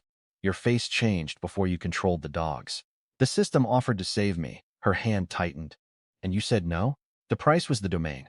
You chose the island over yourself. No. I looked toward Maya, Lana, the Mercers, and the dogs. I chose everyone inside it. Serena stared at the trail ahead. That is still yourself, not the version I used to be. What version was that? The one who believed being useful was the same as being valued. She said nothing. The jungle darkened around us, then she spoke. I know that version. I turned my head slightly. She continued before I could answer. When I was 19, a producer told me the camera loved my face but hated my voice. For 2 years, I barely spoke in meetings. I smiled. I wore what they gave me. I became useful. That made you famous, yes. Her laugh held no pride. And terrified, the trail dipped. Pain ripped through my side. I breathed through it. Serena adjusted her grip on the litter. After the crash, I saw Claire treating injuries. Maya understood the plane and the radio. You carried everything, and you thought you were the only one without a survival skill. I thought if I did not prove my value, you would leave me. So you chose me first. Yes. The honesty hurt more than another excuse would have. She looked down at me. I am sorry. I wanted to dismiss it. Not because I forgave her. Because accepting an apology meant admitting the wound mattered. Before I could answer, Ghost's senses flared. Movement ahead. 2 humans running. I lifted one hand. The entire group stopped. Victor looked around. What? People ahead. Caleb shifted closer to the food bundle as if it were cover. A woman broke through the foliage. The crossbow woman from Victor's group. Her weapon was gone. Blood streaked her forehead. Behind her came the bald man who had carried the pistol earlier, though now both hands were empty. The woman bent over, gasping. It is behind us. What? Victor asked. She pointed north. Something huge. It crossed the river. It ate Marcus. Noah had mentioned 6 survivors. Victor, Caleb, Lana, the Mercers, the woman, the bald man. That was already 7. Marcus had been one of the hidden figures from the first confrontation. A sailor from another section of the wreck. The woman shook uncontrollably. He climbed a tree. It tore the tree down. The Titan had changed direction. Not toward the shelter. Toward us. I opened the domain. The red shape had entered the southern jungle. It was less than half a mile away. The system flashed. Predator target updated. Host scent acquired. Estimated interception, 20 minutes. Maya looked at me. How close? Too close. Claire and Brutus were still at the cave. The traps were there. The harpoon was there. We had to reach them before the Titan reached us. Everyone drops anything that is not food, medicine, tools, or weapons, I said. Victor looked at the supply bag. What about shelter fabric? Drop it. Fuel tablets, keep them. Caleb held the canned food bundle tighter. What about this? Carry it faster. I sent Ghost and Shade ahead toward the cave. Their senses streamed through me as they ran. Trees blurred. Roots passed beneath them. The distance collapsed. At the same time, Ember circled behind us. The Titan entered her sight. For one instant, I saw it. A head wider than a man's shoulders. Dark green scales layered like armor. A tongue as long as my arm flicking between jaws lined with hooked teeth. Its body moved low to the ground, but its back still reached the height of my chest. 31 feet had sounded impossible. Seeing it was worse. It moved through the jungle without hurry because nothing here had ever escaped it. Ember fled. The Titan followed. Maya looked at the drag frames. We will not make it. Yes, we will. How? I sent the command through the pack. Run. Ash and Flint surged forward with Lana. Rain and Thorn accelerated beneath me. The litter struck roots hard enough to make the shard grind against bone. I nearly blacked out. Serena ran beside me until she could not keep pace. Maya grabbed her hand and pulled her forward. Victor shouted for Caleb to move. The line stretched through the jungle. Behind us, trees cracked. The Titan was no longer stalking, it was charging. The dogs could outrun it in open ground. Not while dragging us. A red warning spread through the bond. Ember stumbled. The Titan's jaws snapped inches from her tail. I felt her terror as if it were my own. Left, she obeyed instantly. The Titan followed her around a stone outcrop. Right, she cut behind a fallen tree. The Titan smashed through it. The diversion bought seconds. Nothing more. Ghost reached the cave. Through his eyes, I saw Claire stand at the entrance. Brutus raised his head. The bond between us exploded with relief and alarm. I sent one command, prepare. Claire could not hear it. Brutus could. He charged toward the northern shelf, then stopped when he realized the Titan was approaching from the south. Our entire trap plan faced the wrong direction. Maya understood when I told her. The southern slope is too narrow for the harpoon line. Can we rotate it? Not in minutes. Can we draw the Titan around the ridge? With what? I looked at the dogs. Then at Victor Blood. His face changed. You are not cutting me. Not yours. I pulled the bloodroot bandage away from my ribs. Serena grabbed my wrist. You are already bleeding out. That is why it will follow. I do not need to. The plan formed all at once. The southern slope. The ravine east of the cave. The northern shelf. A curved path through the domain. I could lead the Titan with my blood while the pack moved me. Then release the litter before the trap line. The dogs could scatter. I could roll clear. If timing failed, I would land directly beneath 6,000 pounds of predator. Maya saw it in my face. No, we use one of the dead dogs. None are dead. Then canned meat. It wants me. How do you know? The system said it acquired my scent. Serena shook her head. There has to be something else. There isn't. Victor stepped closer to my litter. There is. We looked at him. He pointed at Caleb. Caleb froze. Victor's voice remained calm. The boy fired on you. He is bleeding from the mouth. Put him on the trail. For a second, nobody spoke. Caleb stared at his uncle. You cannot mean that. Victor did not look at him. The animal needs a target. Give it one. Paul Mercer stopped walking. His wife covered her mouth. Lana lifted her head from the litter. Victor, he looked at me. You said everyone inside your territory matters. He challenged your authority twice. He will do it. Backed away. You said family stays together. Victor's face showed no emotion. Family does not become a liability. The cruel line had finally spoken itself. Not over me, over Caleb. The younger man looked at everyone around him and understood that no one was coming to defend the person who had threatened them. Then his eyes found mine. Fear stripped him down to the truth. Please, I hated him. That was real. I remembered the spear gun, the rifle, the way he looked at Serena. I also remembered Victor telling me to hurt him because he believed I would not. This was the choice Victor expected power to make. Use the weak, preserve the useful, call it survival. No, I said. Victor's expression barely changed. You will risk all of us for him? I will risk myself. That is vanity. No. The golden mark burned across my hand. It is the difference between us. I cut my palm with the edge of the machete. Blood flowed. The Titan roared behind us. Every person in the group flinched. The dogs did not. I smeared blood across strips of canopy cloth and tied them along the planned route. Maya took over before I could finish. She understood the spacing. Serena helped. Even Caleb moved when I ordered him. Though his hands shook so badly, he dropped the first strip twice. We reached the base of the ridge. Claire ran down to meet us. The moment she saw the shard, her face emptied. No later. There may not be a later. There is if the trap works. Brutus arrived behind her. The bolt wound in his shoulder had reopened. He ignored it and pressed his head against mine. Through the bond, I gave him the route, the ravine, the shelf, the harpoon line, his role.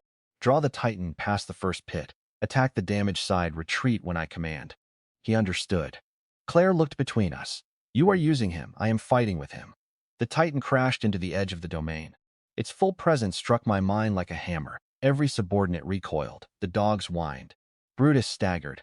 The predator's authority pressed against mine. Ancient. Absolute. It had ruled the island through hunger. The system flashed. Dominance, collision under invasion. Defeat predator or lose all claims. The jungle erupted behind us. The Titan monitor burst through the trees. For one impossible moment, everyone froze. Its armored body was longer than the wrecked seaplane's cabin. Scars covered its snout. One eye was clouded white. Saliva hung from its jaws in thick ropes. Its tongue tasted the air. Then its good eye found me. The predator charged. Move, the dogs ran. Rain and Thorn dragged me up the curved route. Blood strips led the Titan east. It followed. The ground shook beneath its weight. The first pit collapsed under one front leg. The Titan stumbled but did not fall. Sharpened stakes scraped across its scales and snapped. Brutus struck from the side. His tusks hit the softer skin behind its shoulder. The Titan roared and whipped its tail. Brutus flew across the ravine. Pain tore through the bond. He hit a tree and dropped. Brutus! One rear leg failed. The Titan turned toward him. I sent every dog at its face. Ash and flint snapped at its good eye. Ghost bit the loose skin beneath its jaw. The Titan swung its head. Ghost flew into the rocks.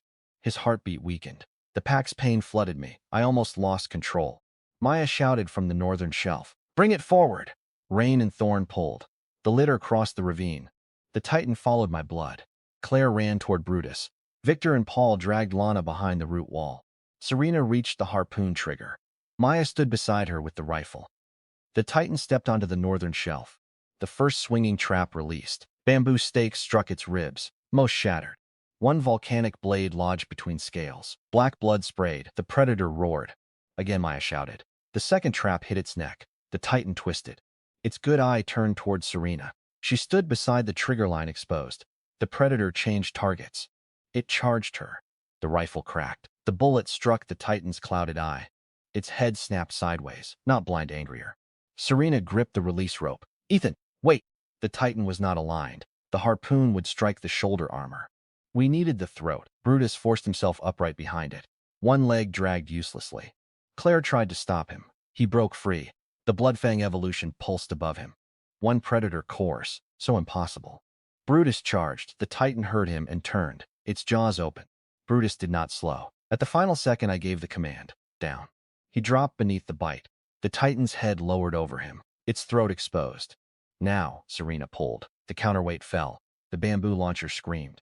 The harpoon crossed the shelf. It struck beneath the Titan's jaw. The boat hook punched through skin. Volcanic blades tore deep. The shaft emerged behind the creature's neck. The impact drove it sideways. The Titan crashed into the trench. Sharpened bamboo broke beneath its weight. The harpoon rope snapped tight. For one breath, the predator stopped. Then it rose. Blood poured from its throat. But the wound began closing around the blades. Accelerated regeneration. The system flashed. Lethal damage insufficient. The Titan climbed from the trench. The harpoon dragged behind it. Serena stood frozen near the launcher. Maya fired again. The bullet struck its snout. The Titan barely noticed. I cut myself free from the litter. Pain blinded me. Rain and Thorn tried to hold me down through the bond. Released, they obeyed. I crawled toward the broken harpoon rope. Claire shouted my name. The Titan reached Serena. Brutus attacked its rear leg. The creature turned and bit down. Its jaws closed around Brutus's shoulder. He screamed through the bond. Not a sound. A feeling pure agony. The Titan lifted him from the ground. Something inside me went cold. I grabbed the rope. The golden mark on my hand blazed. Pack sovereignty. Every subordinate felt my command. Ash and Flint attacked the good eye. Shade and Ember tore at the throat wound. Rain and Thorn wrapped their bodies around the rope and pulled. Ghost rose despite his injuries and joined them. The Titan shook Brutus. Blood sprayed across the shelf. I pulled with the pack. The harpoon twisted inside the wound. The predator dropped Brutus. Its jaws snapped toward the dogs. Maya fired her final round. The bullet struck the volcanic glass lodged in its throat. The blade shattered inward. The Titan convulsed. Black blood burst from its mouth. Still it moved. Still it healed. Still it tried to rise. I crawled to Brutus. His shoulder was crushed. His breathing came in wet, broken gasps. The evolution path glowed faintly. One predator core. I pressed my marked hand against his head. Not yet. The Titan dragged itself toward us. Serena grabbed the machete and stood between it and Brutus. Her hands shook. She did not step away. Victor appeared beside her with the pistol Paul had given him. Paul stood on her other side holding a broken spear. Claire knelt over Brutus. Maya picked up the crossbow. Everyone who had been measuring value now stood in one line. The Titan opened its jaws. I felt the predator core inside it. Not as an object, as authority. The condensed force of every creature it had killed. Every path it had claimed. Every animal that had fled its scent, it was still alive. But its dominance was breaking. I opened creature domination. The system reacted violently. Target is dying but unbroken. Domination attempt may kill host. I smiled through blood. Get in line. I reached for the Titan's mind. The world vanished. I stood inside hunger. Centuries of instinct crashed over me. Warm nests crushed under claws. Boars torn open, birds swallowed whole, human bones beneath roots. The Titan did not think in words. It knew only possession. This island was its body.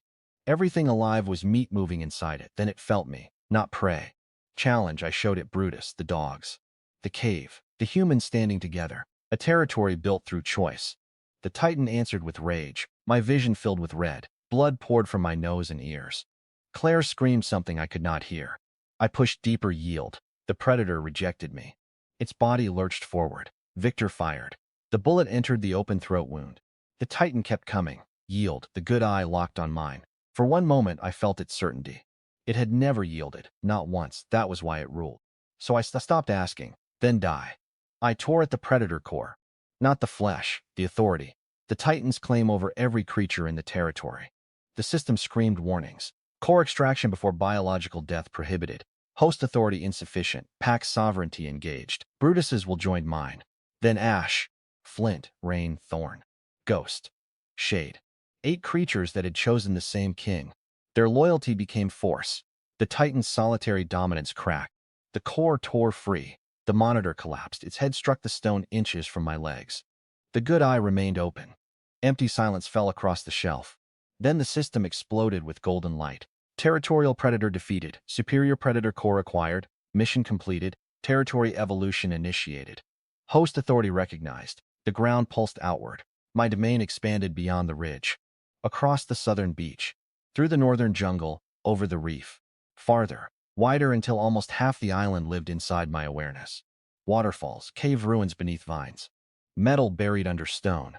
A structure on the western cliffs. And beyond it, a blinking electronic signal. A beacon, still alive, still transmitting. But I barely noticed. Brutus was dying. I placed the predator core against his chest. It appeared as a dark red sphere of light no one else seemed able to see. Bloodfang Guardian, I whispered. The core entered him. His body arched, bones cracked. Claire fell backward. Red light wrapped around Brutus. His broken shoulder shifted. His scarred hide darkened. Muscle expanded beneath it. His tusks lengthened and curved upward. The torn ear regenerated, larger and pointed. Across his chest, crimson markings formed like branching veins. The light vanished. Brutus stood. Not healed, reborn, he towered over me, nearly twice his former mass. Black armor-like plates covered his shoulders. His eyes burned dark red. The system chimed. Evolution complete. Species, Bloodfang Guardian. Rank triple potential. New traits, territorial regeneration. Blood scent tracking. Guardian's Wrath. Pack command. Brutus lowered his head and pressed it gently against my chest. Relief moved through the bond. Then the strength left me. Claire caught my shoulders before I hit the stone. Ethan. Her hands went to the shard. Stay awake, I found a beacon. What? Western Cliffs. She looked at my side. You are not going anywhere. Maya needs to know. Maya knelt beside us. What kind? Electronic pulse. Repeatings? About 4 miles. Her eyes widened. That could be the seaplane emergency locator. Or something older. Claire cut open my shirt. Blood pooled beneath me.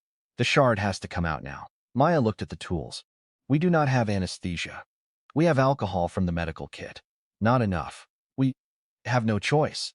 Serena knelt on my other side. What do you need? Clean water. Bloodroot moss, the strongest thread Maya has.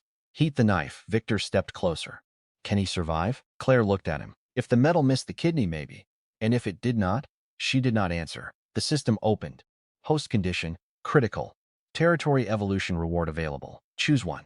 Enhanced regeneration, expanded domination, resource creation, sovereign shelter. I looked at the options. Enhanced regeneration could save me. Expanded domination could build an army.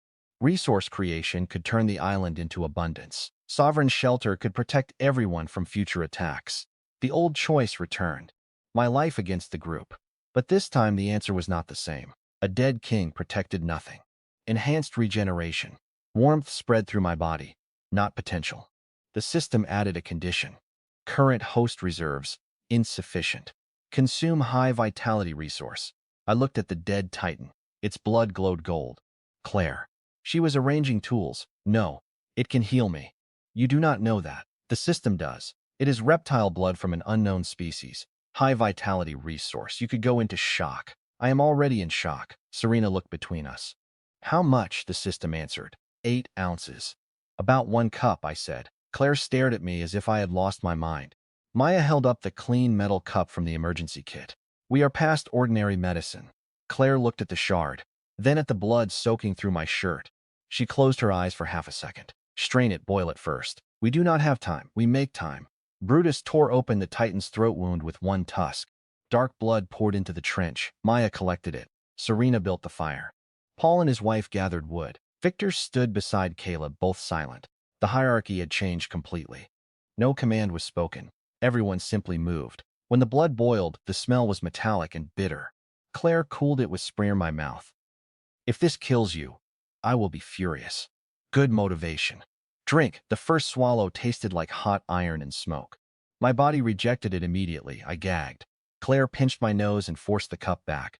All of it I drank. Heat exploded inside my stomach. The system flashed. Enhanced regeneration activated. Claire gripped the shard. Hold him. Serena took my shoulders. Maya held my legs. Brutus stood over us, growling at everyone except Claire. She looked into my eyes. On 3. She pulled on 2. Pain erased the island, I screamed. The shard came free with a rush of blood. Claire pressed moss and cloth into the wound. The system consumed the titan's vitality as quickly as I lost it. Tissue tightened. Bleeding slowed. Muscle drew together around Claire's stitches. I felt every movement. Every needle pass, every knot. No mercy from unconsciousness. When she finished, Claire sat back on her heels. Her hands were red to the wrists. He should be dead. Maya checked my pulse. He is not. Serena wiped blood from my face. Can you hear me? Yes. What did I say that I'm handsome? I did not. Then hearing may be damaged, she laughed. A real laugh. It broke into something close to a sob. I looked beyond her. Victor stood at the edge of the shelf. Caleb sat on the ground beside him, staring at the dead titan. The younger man looked smaller now. Not harmless, but stripped of certainty. Victor turned. What happens next? It was the first time he had asked instead of announced.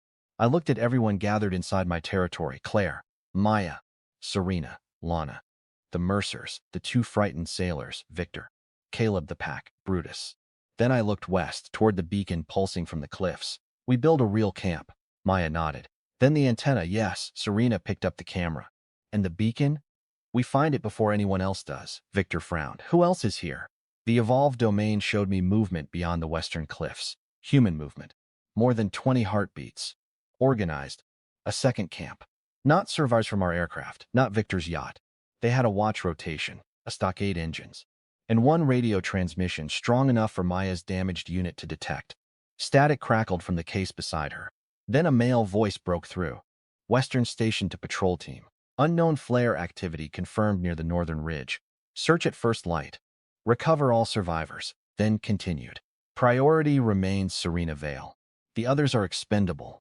Every face turned toward her. Serena went still. Victor looked at me.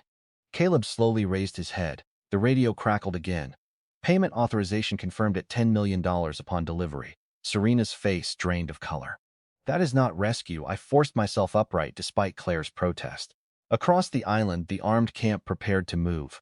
The Titan had been the island's old ruler. Something worse had just announced itself. I looked at the dead predator, then at the people around me. Now, I said, we find out who paid for our crash. The transmission ended in a burst of static. Nobody spoke. Even the dogs seemed to understand the change in the air. Serena stared at the radio as if it had accused her personally. $10 million, she said. Her voice was barely audible. Victor recovered first. Who knew your route? My management team, the production company. Vale Horizons. The family. She looked at him. My brother runs Vale Horizons. The name came quickly from Maya. Adrian Vale. Serena nodded. The system mapped the western camp while we talked. 23 people. 4 patrol teams. 2 gasoline engines. 1 fortified structure built against the cliff. Metal crates. Fuel drums. A radio mast hidden beneath camouflage netting. And below the main building, a concrete chamber emitting a weak electrical signal. The active beacon was inside it. Not crashed there, stored there. Maya saw Maya's in their camp. Her eyes narrowed. Our beacon? Probably. That means they recovered it, or removed it before we crashed. Serena's face changed. No. I looked at her. What? The emergency locator was checked before takeoff. By whom? She swallowed. Vale Horizon Security. The cruelest betrayals rarely arrived wearing a stranger's face. They came with family names. Claire tightened the bandage around my side. We do not have until tomorrow. You nearly died. The patrol leaves at first light. Then we relocate. Where? Anywhere outside their search route. They have engines and radios. They know the island better than we do. Victor looked west. We attack first. Paul Mercer stared at him. You want to charge 20 armed men? I want to avoid waiting for them to choose the ground. Maya shook her head. We do not know their weapons, defenses, or patrol pattern. I do, I said. Every face turned toward me.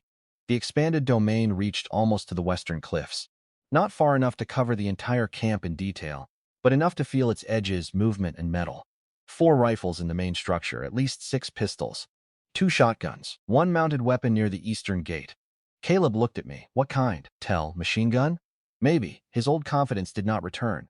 Good. Fear could teach what pain could not. Maya lifted the radio. Can they hear us? Not through this unit, Victor said. She opened the case and traced the damaged circuit. They might if I repair the transmitter. Claire looked at her. You want to contact them? No. Maya's eyes sharpened. I want to lie to them. That was the first piece. The second came from Serena. They think I am valuable alive. Yes, I said. She looked toward the western cliffs. Then they will listen if they believe I am alone. Claire stepped between us before the plan fully formed. No. Serena did not look away from me. You used your blood to move the Titan. That was different. Because you decided it was? Because I could control the route. And now you can control the island. Not bullets. She raised the camera, but I can control what they see. The silver case contained more than cosmetics. The camera had a detachable microphone, 2 spare batteries, a wireless monitor, and a compact drone folded beneath a false panel. Serena had brought it for aerial footage at the resort. Maya unfolded the drone carefully. 1 propeller arm was bent. She straightened it. Battery? Half charge, Serena said. Range? About 2 miles in open air. Not enough from here. We move closer. You are all discussing this as if Ethan is not stitched together with thread and stubbornness. I can walk. You cannot stand. I stood. The world tilted. Brutus moved beneath my arm before I fell. His new armored shoulder supported me. Claire's face became furious. I remained upright. Close enough. She pointed at me. If those stitches tear, enhanced regeneration will not save you forever. Then I will avoid dramatic movement. Maya looked at the blood on my shirt. You say that as if dramatic movement has avoided you. We built the plan around 3 facts. The armed group wanted Serena alive. They believed the rest of us were expendable. They did not know the Titan was dead. By midnight, Maya had repaired enough of the maritime radio to transmit on a narrow band. She used copper wire to create a temporary antenna and tied it high in a tree near the ridge. The first test produced only noise. The second carried her voice almost to the western camp. The third reached them. A man answered. Unknown station, identify. Serena took the microphone. Her hands were steady. This is Serena Vale. Then the voice returned. Miss Vale, state your location. She looked at me. I nodded. I'm near a ridge. The others are dead. Claire's eyes hardened at the words, even though she knew the lie. The radio hissed. Yes? Can you move? Barely. What happened to the others? Serena looked at the Titan's corpse. The voice changed. More alert. What kind? Large. Like a monitor lizard. A second voice came through, lower and colder. Did Ethan Cole survive? My name tightened the circle around us. Serena's eyes met mine. No, the answer came after one perfect breath. He died first. A pause. Then the colder voice spoke. Stay where you are. We will retrieve you at dawn. Who are you? Rescue personnel. Serena let fear enter her voice. It was acting, but not entirely. Why did you transmission cut? Maya switched the radio off. They know you specifically. Victor looked at me. You were not a random technician. I was to everyone on the plane. Serena's gaze lowered, not to Adrian. The camera footage gave us the missing link. Maya connected the memory card to the satellite diagnostic unit and recovered a damaged file recorded before takeoff. The image shook as the camera sat inside Serena's open case. Voices came from outside the frame. My supervisor, Vale, and Grant Hollis. Grant's voice sounded tense. The storm path is wrong for this route, Adrian answered. Then, adjust? We should delay. You were paid not to. A metallic click followed. The sound my supervisor spoke. Cole will handle the relay issue if anyone asks. Adrian laughed. He will not be handling anything after today. The recording ended. Nobody looked at me. They did not need to. The wound inside me had become too precise for anger. My supervisor had sent me because I was expendable. Adrian had known my name because I was meant to become the explanation. A relay malfunction. A dead man blamed for a dead sister. Serena sat alone near the cave entrance. For the first time since the crash, fame did not surround her, only grief. Why, she asked. I sat beside her with Brutus supporting my back. What did Adrian gain if you died? Control. Of Vale Horizons? She nodded. Our father left voting shares in trust. Adrian controls operations. How much? 31%. How much? Victor whistled softly. Serena continued. If I died without children, my shares transferred to the family holding company. Adrian controls its board. Maya looked at the recovered recording. He staged an accident, planted a technical scapegoat, and hired men to recover the body. Not the body, Serena said. The shares. Her voice broke on the final word. Then she looked at me. I treated you as expendable before I knew someone had already priced your death. I did not answer immediately. The old version of me would have softened the moment for her. Carried the guilt, made it easier. I did not. She accepted it. No defense.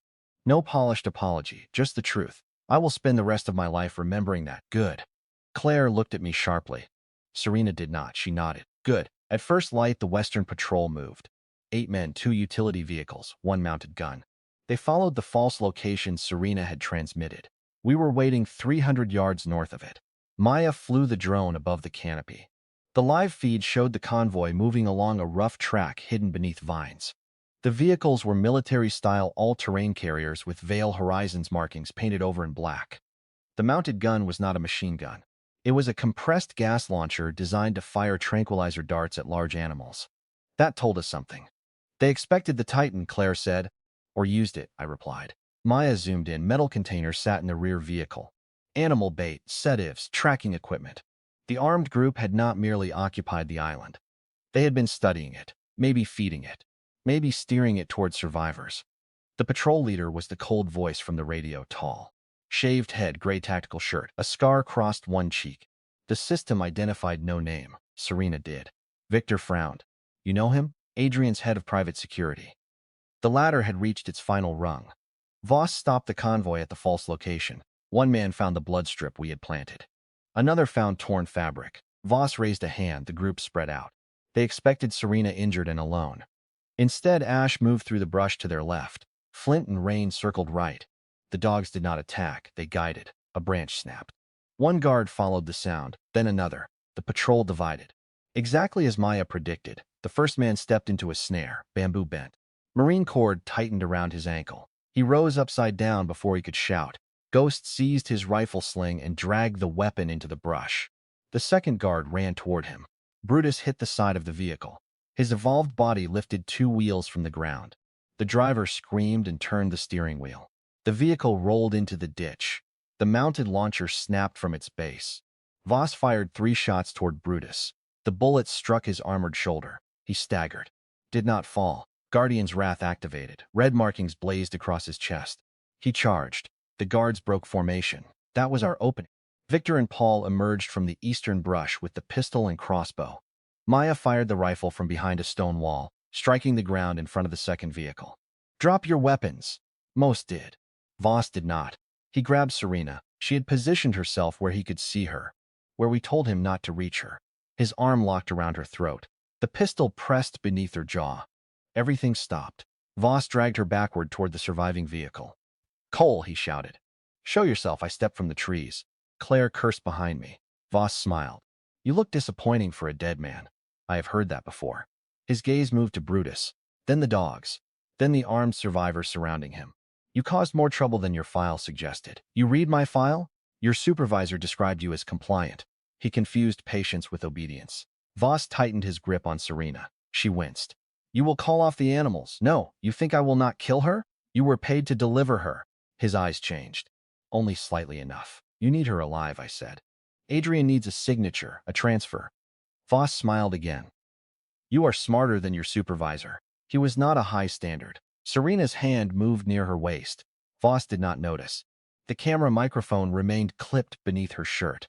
Everything was recording. I kept him talking. "What did Adrian promise you? Enough 10 million? That was for the patrol, so you cost more." Voss's ego answered before caution. 20. Serena's eyes met mine. Recorded. Clear. "What happened to Grant?" I asked. Voss's smile disappeared. "The pilot developed the aircraft?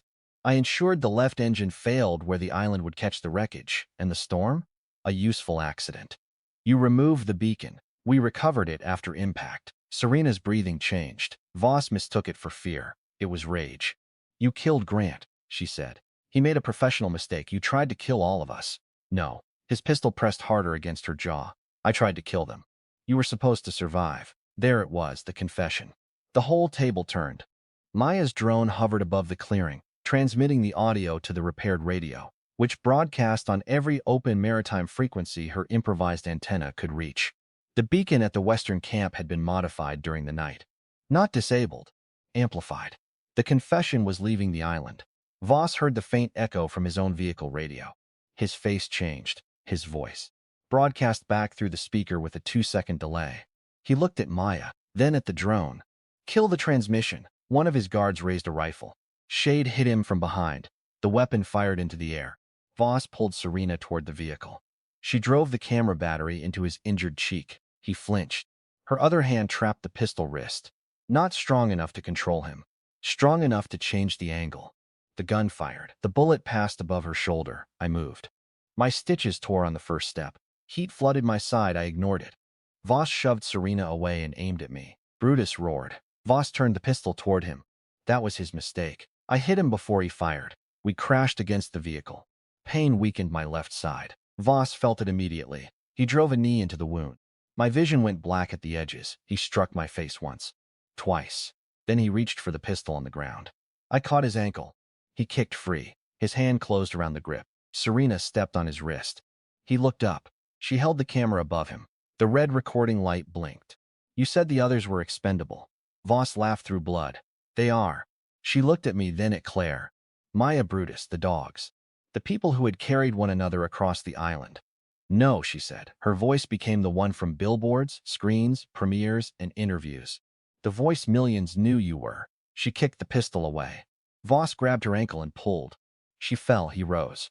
I drove the broken bamboo shaft through the fabric of his tactical vest and into the vehicle door behind him.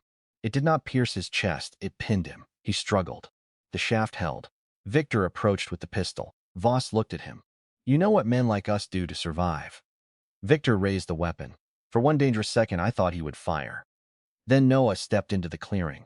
Claire had tried to keep him back. He came anyway. Victor saw him. Then Caleb behind him, the nephew he had offered to the Titan, the boy he had treated as property. Victor lowered the pistol. No, he said, I know what men like you call survival. He handed the weapon to Maya. The last of Voss's guards surrendered.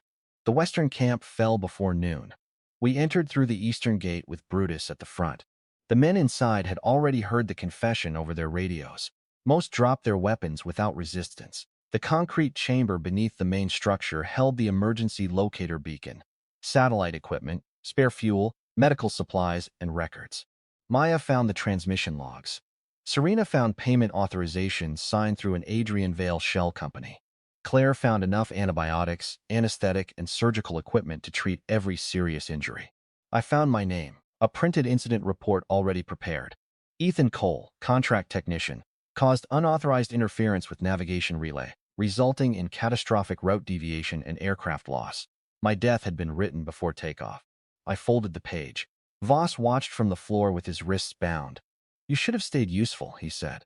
The line was almost funny, almost. I crouched in front of him. My supervisor said the same thing.